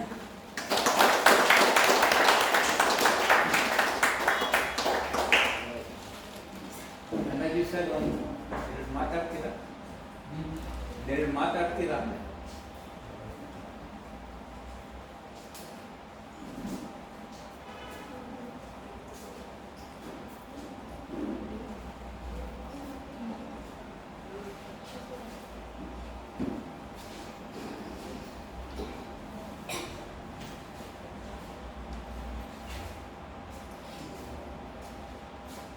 ಎರಡು ಮಾತಾಡಬೇಕು ಅಂತ ಅಧ್ಯಕ್ಷರು ಅಪ್ಲೈ ಕೊಟ್ಟಿದ್ದಾರೆ. ಅದನ್ನು ನಾನು ಆಡೋದು 2 ಮಾತು. ಮೊದಲನೇ ಮಾತು, ಇವತ್ತಿನ ಉಪನ್ಯಾಸಕ್ಕೆ ಒಂದು ಕಾಲದಲ್ಲಿ 3 ವರ್ಷಗಳ ಕಾಲ ನನ್ನ ವಿದ್ಯಾರ್ಥಿ. ಸುಮಾರು 50 ವರ್ಷದ ಮೇಲೆ ಹೇಗೆ ಒಂದು ಹೊಸ ಗಾಳಿ ಪರಿಪಕ್ವ ಫಲವಾಗಿ ಇರುತ್ತೆ, ಜ್ಞಾನಾರ್ಜನೆ ಒಳಗೆ ಇರೋದರ ನಿದರ್ಶನವನ್ನು ಇವತ್ತು ನಾನು ಕಂಡೆ. ಅದು ನನಗೆ ಸಂತೋಷ ಕೊಟ್ಟಂಥ ಸಂಗತಿ. ಆ ಜೀವನ ಹೌದು, ಅವಳು ಪಡೆದ ಜ್ಞಾನ ಅನುಭವ, ಆ ಸೌಂದರ್ಯ ನಮ್ಮದು. ನಮಗೆಲ್ಲ ಸೌಂದರ್ಯ ಹಂಚಿಕೆ ಮಾಡಿ ತನ್ನ ಬದುಕನ್ನು ರೂಪಿಸ್ಕೊಂಡಂಥ ನನ್ನ ವಿದ್ಯಾರ್ಥಿನಿಗೆ ನಾನು ಕೃತಜ್ಞನಾಗಿದ್ದೇನೆ ಅಂತ ಹೇಳೋದು ಆಶೀರ್ವಾದ ಪೂರ್ವಕವಾಗಿ ಸಾಹಿತ್ಯದಲ್ಲಿ ಸದಾ ಆಸಕ್ತಿಯಿಂದ ಇದ್ದು, ಸಂಗೀತದಲ್ಲೂ ತನ್ಮಯಳಾಗಿದ್ದು, ಸಂಸಾರದಲ್ಲೂ ಸುಮುಖಳಾಗಿದ್ದು, ಸದಾ ಸ್ನೇಹಿತರು, ಮಿತ್ರರು, ಬಾಂಧವರ ಜೊತೆಗೆ ಗುರುಭಕ್ತಿಯನ್ನೂ ಇಟ್ಟುಕೊಂಡು ಇರುವಂಥ ಒಂದು ಅಪೂರ್ವ ಚಿಂತಾಮಣಿ ವಿದ್ಯಾರ್ಥಿನಿ ಭಾರತಿ ಕಾಸರಗೋಡು. ಅದು ನನಗೆ ಸಂತೋಷ ಕೊಡುವ ಸಂಗತಿ. ಅರ್ಧ ಶತಮಾನಕ್ಕೂ ಹೆಚ್ಚಿಗೆ ಈ ಕಾಲದಿಂದಲೂ ವಿದ್ಯಾರ್ಥಿಗಳಾದವರು ಕೆಲವೇ ಜನ, ಅವರಲ್ಲಿ ಇವರು. ಇಂಥವರ ಭಾಷಣನ ನಾನು ಕೇಳುವಂಥದ್ದು ನನ್ನ ಸೌಭಾಗ್ಯ ಅಂತ ಹೇಳಿದ್ದೀನಿ. ಇವತ್ತು ಅವರ ಭಾಷಣ ತಪ್ಪಿಸ್ಕೊಳ್ಬಾರ್ದು. ಯಾಕೆಂದರೆ ನನ್ನ ಒಂದು ಕಾಲದ ವಿದ್ಯಾರ್ಥಿನಿ ಇವತ್ತು ಹೇಗೆ ವಿಚಾರವಂತಿಯಾಗಿ, ಸದ್ಗುಣವಂತಿಯಾಗಿ, ಪ್ರಬೋಧಿಕೆಯಾಗಿ ಇದ್ದಾಳೆ ಅನ್ನೋದನ್ನು ನೋಡಬೇಕು ಅನ್ನೋ ಅರ್ಥದಿಂದ ಇವತ್ತು ಇಲ್ಲಿದ್ದೆ. ಆ ಉದ್ದೇಶ ನೆರವೇರಿದೆ. ಇದು ಮೊದಲನೇ ಮಾತು. ಇನ್ನು 2ನೇ ಮಾತು, ಜೀವನ ಸೌಂದರ್ಯ. ಎರಡನ್ನು ಕುರಿತು ಇವತ್ತು ಉಪನ್ಯಾಸದ ವಿಷಯ ಬಹಳ ಸುಮನೋಹರವಾಗಿ ಸ್ವಾನುಭವದಿಂದ ಸರಸ ಶೈಲಿಯಲ್ಲಿ ತಮ್ಮ ಮುಂದೆ ಇಟ್ಟಿರೋದು ನಿಮಗೆಲ್ಲ ಗೊತ್ತಿರುವಂಥ ವಿಷಯ. ಜೀವನ ಬಹಳ ದೊಡ್ಡದು, ಅದರ ಸೌಂದರ್ಯ ಎಲ್ಲರಿಗೂ ಎಟುಕುವಂಥದ್ದಲ್ಲ. ಆದರೆ ಎಲ್ರಿಗೂ ಪರಿಚಯ ಇರುತ್ತೆ, ಅದರ ಆಳ ಅಗಲ ಗೊತ್ತಿರೋಲ್ಲ ಅಷ್ಟೇ. ಅಂಥ ಆಳ ಅಗಲಗಳನ್ನು ಅರಿಯಲಾಗದಂಥ ಸೌಂದರ್ಯವನ್ನು ಸಾಧ್ಯವಾದಷ್ಟು ಮಿಡಿತದಲ್ಲಿ, ಹಿಡಿತದಲ್ಲಿ, ನುಡಿತದಲ್ಲಿ ನಿಮ್ಮ ಮುಂದೆ ಇರುವಂಥ ಪ್ರಯತ್ನ ಮಾಡಿರೋದು ಶ್ಲಾಘನೀಯವಾಗಿರುತ್ತೆ. ಗೋಕಾಕರು ಶಂಭಾ ಜೋಶಿ ಒಂದ್ಸಲ ಹೇಳ್ತಿದ್ರು, ಯಾಕಂದರೆ ಶಂಭಾ ಜೋಶಿಯವರ ಪರಿಚಯ ಸುಮಾರಾಗಿ ನನಗಿದೆ. ಅವರ ಕರ್ನಾಟಕ ಸಂಸ್ಕೃತಿಯ ಪೂರ್ವ ಪೀಠಿಕೆ ಗ್ರಂಥಕ್ಕೆ ಒಂದು ಸೂಚಿಯನ್ನು, ಎಷ್ಟು ಪದಗಳು ಯಾವ ರೀತಿ ಬಂದಿದೆ ಅಂತ 100 ಪುಟದ ಸೂಚಿ ಮಾಡಿಕೊಟ್ಟಿದ್ದಾರೆ. ಆ ಸಂದರ್ಭದಲ್ಲಿ ಪ್ರತಿದಿನವೂ 10 ವರ್ಷ ಧಾರವಾಡದಲ್ಲಿದ್ದಾಗ ಅವರನ್ನು ಭೇಟಿ ಮಾಡಿದ್ದೆ. ಬೆಂಗಳೂರಿಗೆ ಬಂದಾಗ ತಪ್ಪದೆ ನನ್ನನ್ನು ಕರೆಸ್ತಿದ್ರು, ಮಾತಾಡ್ತಾ ಇದ್ರು. ಬಹಳ ದೊಡ್ಡ ಜೀವ. ಅವರ ಅಭ್ಯಾಸ ನಮಗೆಲ್ಲ ಅನುಕರಣೀಯ. 85 ವರ್ಷದವರಿಗೆ ಹೇಗೆ ಓದ್ತಿದ್ರು ಅಂದರೆ, ಈ ವ್ಯಾಸಂಗದಲ್ಲಿ ನನಗೆ ಇದಕ್ಕೆ ಏನೂ ಕಡಿಮೆ ಇಲ್ಲ, ಅವರಂತೂ ಮಾದರಿ ವ್ಯಕ್ತಿ. ಶಂಭಾ ಜೋಶಿಯವರು ಬಹಳ ಪ್ರೈಮರಿ ಶಾಲಾ ಮಾಸ್ತರು. ಆದರೆ ವಿದ್ವತ್ತಿನಲ್ಲಿ ಅವರಿಗೆ ಪ್ರೊಫೆಸರ್ನ ವಿಶ್ವವಿದ್ಯಾಲಯದ ಪ್ರೊಫೆಸರ್ ಅವ್ರನ್ನ ಸರಿಗಟ್ಟಲಾರರು. ಅವರಿಗೆ ಅನೇಕ ಸಂಶೋಧನಾ ಗ್ರಂಥಗಳು ಬೇಕಾದಾಗ ಕೊಂಡ್ಕೊಳ್ಳೋ ದುಡ್ಡು ಇದಿಲ್ಲ, ಏನಿಲ್ಲ. ಕರ್ನಾಟಕ ವಿಶ್ವವಿದ್ಯಾಲಯ ದೇಶಪಾಂಡೆ ಅಂತ ಅವರು ಆದರ್ಶ ಲೈಬ್ರರಿ ಇದ್ದರು. ಅವರು ಯೂನಿವರ್ಸಿಟಿಗೆ ಆ ಪುಸ್ತಕಗಳನ್ನು ತರಿಸಿ ₹1,000 ಪುಸ್ತಕಗಳನ್ನು ಇವ್ರಿಗೆ ಬೇಕಾದ್ದನ್ನು ಲೈಬ್ರರಿ ಸೇರಿಸಿ ಇವರು ಓದಕ್ಕೆ ಕೊಡ್ತಾ ಇದ್ರು. ಇವರು ಅವ್ರನ್ನ ಭೇಟಿ ಮಾಡಿ ಪುಸ್ತಕ ತಗೊಳ್ಳೋದಾಗ ಅಲ್ಲಿ ಪ್ರೊಫೆಸರ್ಗಳು ಬಂದಾಗ ಯಾವುದಾದ್ರೂ ವಿಷಯ ಕುರಿತು ಮಾತಾಡಿದಾಗ ಇವರು ಅದನ್ನು ಪ್ರಸ್ತಾಪ ಮಾಡ್ತಿದ್ದಾಗ ಶಂಭಾ ಜೋಶಿ ಅವ್ರನ್ನ ಹೋದ್ಮೇಲೆ ಕೇಳ್ತಿದ್ರು, ಯಾವ ಯೂನಿವರ್ಸಿಟಿ ಪ್ರೊಫೆಸರ್ ಅವರು ನಮ್ಗೆ ಗೊತ್ತಿಲ್ಲದಿರೋ ವಿಷಯ ಎಲ್ಲ ಮಾತಾಡ್ತಿದ್ದಾರೆ ಅಂತಿದ್ರು ಆ ಪ್ರೊಫೆಸರ್ಗಳು. ಕರ್ನಾಟಕ ವಿಶ್ವವಿದ್ಯಾಲಯದವರು ಅವರು ಪ್ರೈಮರಿ ಸ್ಕೂಲ್ ಮೇಷ್ಟ್ರು, ನಮ್ಮ ಹಳೆ ಸ್ನೇಹಿತರು ಅಂತಿದ್ರು, ದೇಶಪಾಂಡೆ. ಹಾಗೆ ವ್ಯಾಸಂಗದಲ್ಲಿ ಅದ್ಭುತ ವ್ಯಕ್ತಿ ಶಂಭಾ ಜೋಶಿ. ಶಂಭಾ ಜೋಶಿ ದೃಷ್ಟಿಯಂತೆ ಸೃಷ್ಟಿ, ಸೃಷ್ಟಿಯಂತೆ ದೃಷ್ಟಿ ಇದ್ದಾಗ ದೃಷ್ಟಿಯೊಳಗೂ ಸೃಷ್ಟಿಯನ್ನು, ಸೃಷ್ಟಿಯೊಳಗೂ ದೃಷ್ಟಿ ಇಟ್ಕೊಂಡು ಸಮನ್ವಯದಲ್ಲಿ ಸಾಧನೆ ಮಾಡಿದ ಅಪೂರ್ವ ವ್ಯಕ್ತಿ. ದ ರಾ ಬೇಂದ್ರೆ, ಶಂಭಾ ಜೋಶಿ ಅಕ್ಕಪಕ್ಕದ ಒಂದೇ ರಸ್ತೆ ಒಳಗಿದ್ದವರು. ಆದರೆ ಮನೋಭಾವಗಳಲ್ಲಿ ಉತ್ತರ ಧ್ರುವ, ದಕ್ಷಿಣ ಧ್ರುವ ಆದವರು. ಅದರಿಂದ ನಾನು ಇಬ್ಬರನ್ನೂ ನೋಡ್ತಿದ್ದೆ. ಆ ಕಡೆ ಬಂದರೆ ಶಂಭಾ ಜೋಶಿ ಕೇಳ್ತಿದ್ದೆ, ಯಾವ ಕಡೆಯಿಂದ ಬಂದೆ ಅಂತ. ನಾನು ಈ ಕಡೆಯೇ ಬಂದೆ ಅಂತ ಸುಳ್ಳು ಹೇಳ್ತಿದ್ದೆ. ಬೇಂದ್ರೆ ಮನೆ ಕಡೆ ಬಂದರೆ ಅವ್ರಿಗೆ ತೆಗಿತಿರ್ಲಿಲ್ಲ. ಬೇಂದ್ರೆ ಮನೆಗೆ ಹೋದಾಗ ಬೇಂದ್ರೆ ಯಾವ ಕಡೆಯಿಂದ ಬಂದೆ ಅಂತ ಕೇಳ್ತಿದ್ದೆ. ಶಂಭಾ ಜೋಶಿ ಮನೆಯಿಂದ ಬಂದೆ ಅಂತ ತೆಗಿತಿರಲಿಲ್ಲ, ಇಲ್ಲ ಈ ಕಡೆಯಿಂದ ಬಂದೆ ಅಂತ ಕೇಳ್ತಿದ್ದೆ. ಸಾಧನಿಕರಿಗೆ ಒಂದೇ ರಸ್ತೆ, ಆ ಕಡೆ ಈ ಕಡೆ ಮನೆಗಳು ಬಂದೆ ತೂಗುಯಾರ ಆಗಿತ್ತು. ಅದು ನಮ್ಮ ಜೀವನದ ಒಂದು ಸೌಂದರ್ಯದ ಒಂದು ಮುಖ. ಇಂತಹ ಅನೇಕ ಪ್ರಸಂಗಗಳು ನೆನಪಾಗುತ್ತೆ. ಇವತ್ತು ಬಹಳ ಸೊಗಸಾಗಿ ವಿಷಯವನ್ನು ಅನುಭವಪೂರ್ಣವಾಗಿ ಸಹಜ ಶೈಲಿಯಲ್ಲಿ ಮತ್ತು ಸತ್ಯಕ್ಕೆ ಹತ್ತಿರವಾಗಿ ಸ್ವಾನುಭವದಿಂದ ನಮಗೆ ಒಂದು ಅಪೂರ್ವ ಉಪನ್ಯಾಸವನ್ನು ನನ್ನ ವಿದ್ಯಾರ್ಥಿನಿ ಕೊಟ್ಟಿದ್ದು ನಿಮ್ಮೆಲ್ಲರಿಗಿಂತ ಹೆಚ್ಚಾಗಿ ನನಗೆ ಸಂತೋಷವಾಗಿದೆ ಅಂತ ಹೇಳ್ತಿದ್ದೀನಿ. ಇದು 2ನೇ ಮಾತು. ಇನ್ನು 3ನೇ ಮಾತು ನಾನು ಆಡೋದಿಲ್ಲ, ಯಾಕೆಂದರೆ ಅಧ್ಯಕ್ಷರು ಕೊಡ್ಬೋದು ಇರಲ್ಲ.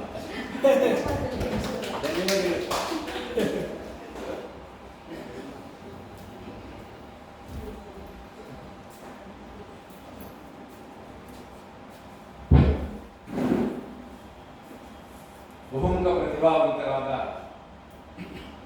ಸಮೇತನಹಳ್ಳಿ ರಾಮರಾಯರ ಪ್ರತಿಭಾ ಸಂಪನ್ನೆಯಾದಂಥ ಮಗಳು ಭಾರತಿ ಕಾಸರಗೋಡು. ಅವರ ಬರವಣಿಗೆಗಳ ಮೂಲಕ, ಅವರ ಉಪನ್ಯಾಸಗಳ ಮೂಲಕ, ಅವರ ಅನುವಾದಗಳ ಮೂಲಕ ಅವರ ಪ್ರತಿಭಾ ಸಂಪನ್ನತೆಯ ಸ್ವರೂಪ ಏನು ಅನ್ನುವಂಥದ್ದನ್ನು ನಮ್ಮೆದುರು ಪ್ರಕಟಪಡಿಸಿದ್ದಾರೆ ಮತ್ತು ಸಾಬೀತುಪಡಿಸಿದ್ದಾರೆ. ಇವತ್ತಿನ ವಿಷಯ ಸ್ವಲ್ಪ ವಿಶೇಷವಾದದ್ದು. ಜೀವನ ಸೌಂದರ್ಯ ಒಂದು ಶ್ರೇಷ್ಠ ಪರಿಕಲ್ಪನೆ.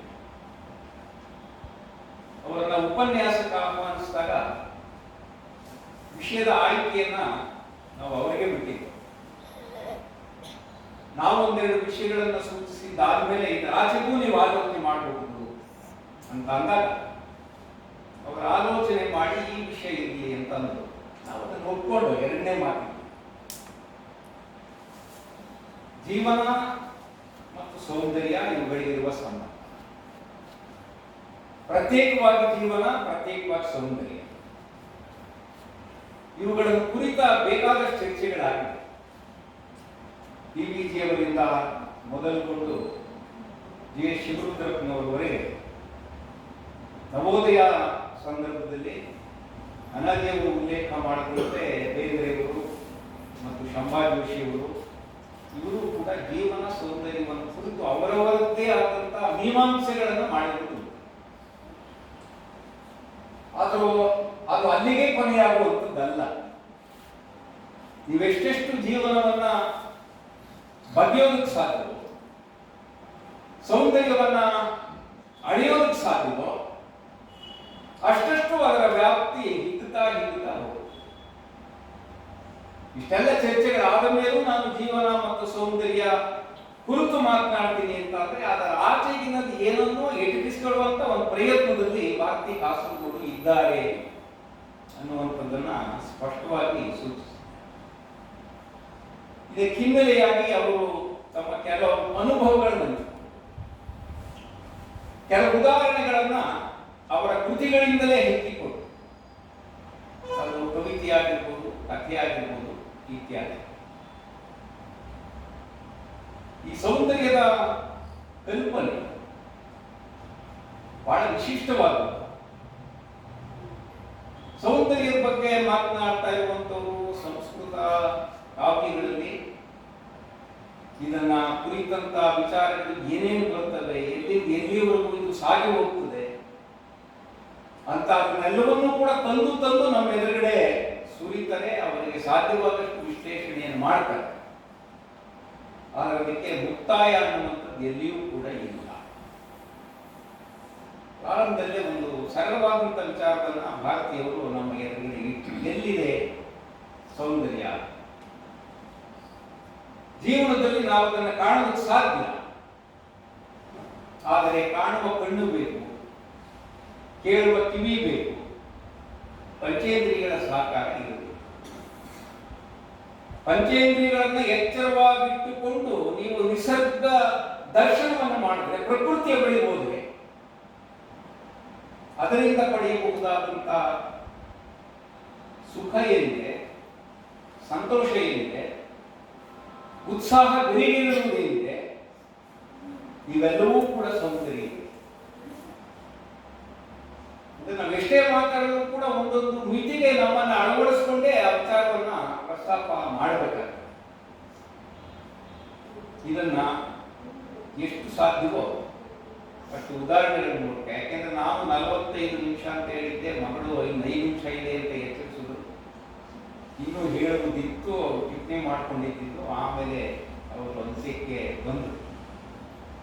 ಇರಲಿ, ಜೀವನ ಮತ್ತು ಸೌಂದರ್ಯ ಹೇಗೆ ಶ್ರೇಷ್ಠ ಪರಿಕಲ್ಪನೆ ಆಗ್ತದೆ. ಶ್ರೇಷ್ಠ ಅನ್ನುವಂಥದ್ದು ಅದು ಗರಿಷ್ಠವಾಗಿರುವಂತ ಸ್ಥಿತಿ, ಸುಪ್ರೀಂ. ಅದಾಚೆಗೆ ಮತ್ತೊಂದು ಇಲ್ಲ.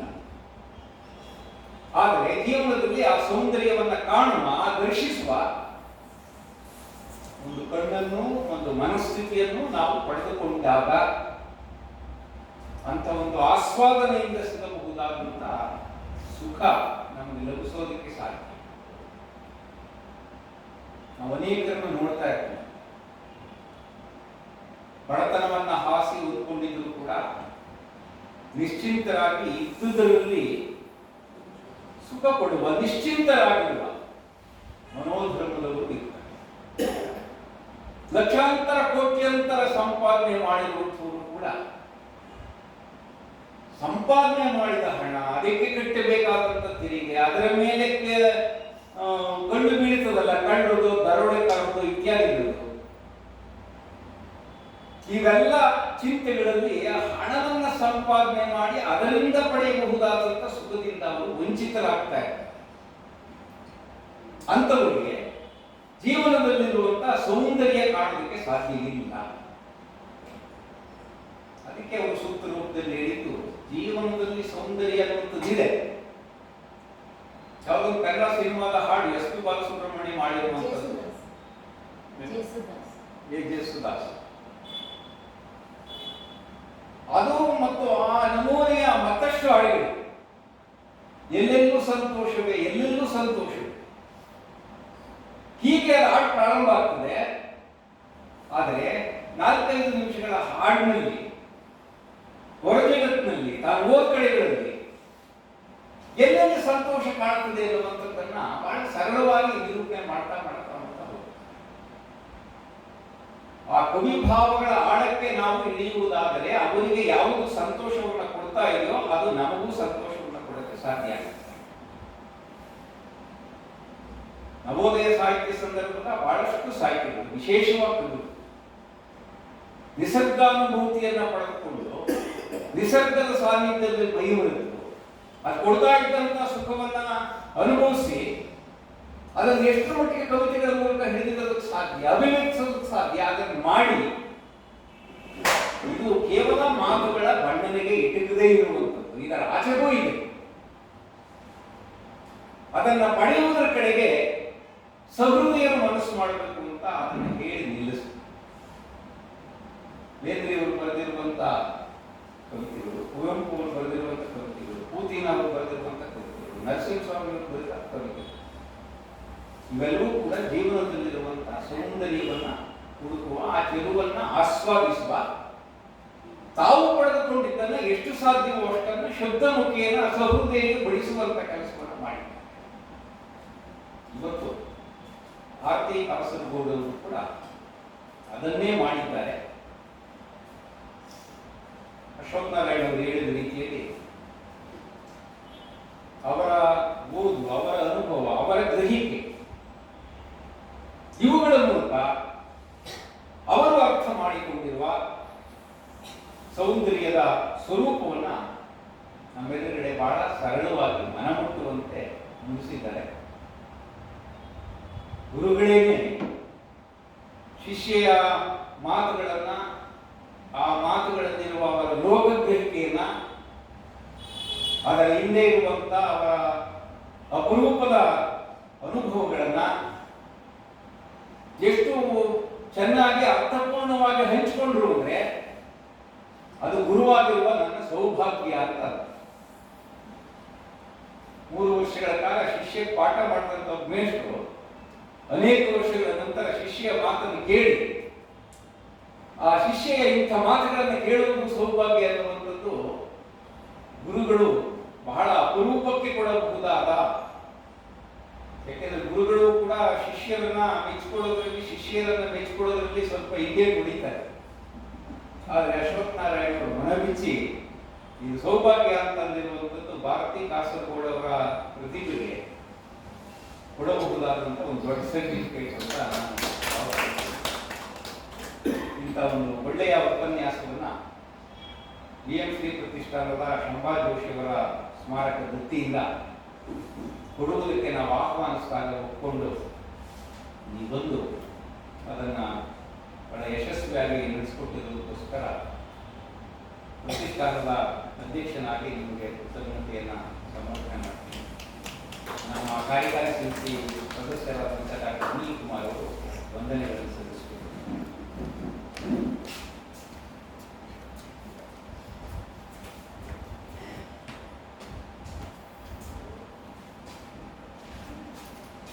ನಮಸ್ಕಾರ. ತುಂಬ ವಿದ್ವತ್ಪೂರ್ಣ ಮಾತುಗಳನ್ನು ಕೇಳಿದಾಗ ಈ ಕೊನೆ ಮಾತುಗಾರರು ಒಳ್ಳೆ ಮಾತುಗಾರರಾದರೆ ಆ ವಿದ್ವತ್ಪೂರ್ಣ ಮಾತಿಗೆ ಸ್ವಲ್ಪ ಶೋಭೆಯನ್ನು ತರುತ್ತೆ. ನಾನು ಅಷ್ಟು ವಿದ್ವತ್ಪೂರ್ಣ ಮಾತುಗಳನ್ನು ಆಡುವಂತಹ ಕಲೆಗಾರನೂ ಅಲ್ಲ, ಮಾತುಗಾರನೂ ಅಲ್ಲ. ಕೊಟ್ಟಿರುವಂತಹ ಕೆಲಸ ವಂದನಾರ್ಪಣೆ ಮಾಡುವಂಥದ್ದು. ಇವತ್ತಿನ ದಿನ ನಮ್ಮ ಒಂದು ಮನವಿಯನ್ನು ಸ್ವೀಕರಿಸಿ ಬಹಳ ಅದ್ಭುತವಾಗಿ, ಶ್ರೇಷ್ಠವಾಗಿ ನಮ್ಮೆಲ್ಲರ ಮನಸ್ಸಿಗೆ ಹಿತವನ್ನು ಮಾತುಗಳಿಂದ ತುಂಬಿದಂತಹ ಶ್ರೀಮತಿ ಭಾರತೀ ಕಾಸರಗೋಡು ಇವರಿಗೆ BMC ಪ್ರತಿಷ್ಠಾನದ ಪರವಾಗಿ, ನಿಮ್ಮೆಲ್ಲರ ಪರವಾಗಿ ಹಾಗೂ ನಾನು ವೈಯಕ್ತಿಕವಾಗಿ ವಂದನೆಗಳನ್ನು ಸಲ್ಲಿಸ್ತೇನೆ. ನಮ್ಮ ಸಂಸ್ಥೆಯಿಂದ ಒಂದು ಕಿರುಕಾಣಿಕೆ. ಈ ಒಂದು ದತ್ತಿಯನ್ನು ಸ್ಥಾಪಿಸಿದಂತಹ ದಾನಿಗಳಿಗೂ ಕೂಡ ಸಂಸ್ಥೆಯ ಪರವಾಗಿ ವಂದನೆಗಳು. ಈ ಕಾರ್ಯಕ್ರಮದ ಅಧ್ಯಕ್ಷತೆಯನ್ನು ವಹಿಸಿದಂತಹ ಸಂಸ್ಥೆಯ ಅಧ್ಯಕ್ಷರಾದ ಡಾಕ್ಟರ್ ಬೈರಮಂಗಲ ರಾಮೇಗೌಡರು ಅವರಿಗೂ ಕೂಡ ನನ್ನ ವೈಯಕ್ತಿಕವಾಗಿ ಹಾಗೂ ಸಂಸ್ಥೆಯ ಪರವಾಗಿ ವಂದನೆಗಳನ್ನು ಅರ್ಪಿಸ್ತೇನೆ. ಎಲ್ಲದಕ್ಕಿಂತ ಮುಖ್ಯವಾಗಿ ಇವರು ಸರಸ್ವತಿ ಆದರೆ ಆ ಸರಸ್ವತಿಯ ವಾಕ್ಚಾತುರ್ಯವನ್ನು ಅಳತೆ ಮಾಡುವಂಥದ್ದು, ಸರಿ ಇದೆ, ಸರಿ ಇಲ್ಲ, ಅದರ ಆಳ, ಅಗಲ ಇವುಗಳನ್ನೆಲ್ಲ ಪರೀಕ್ಷೆ ಮಾಡುವಂಥವರು ನಮ್ಮ ಆಡಿಯನ್ಸು. ಅಂತಹ ಸರಸ್ವತಿ ಪುತ್ರರಿಗೂ ಕೂಡ ಈ ಸಂಸ್ಥೆಯ ಪರವಾಗಿ ವಂದನೆಗಳು, ನಮಸ್ಕಾರ.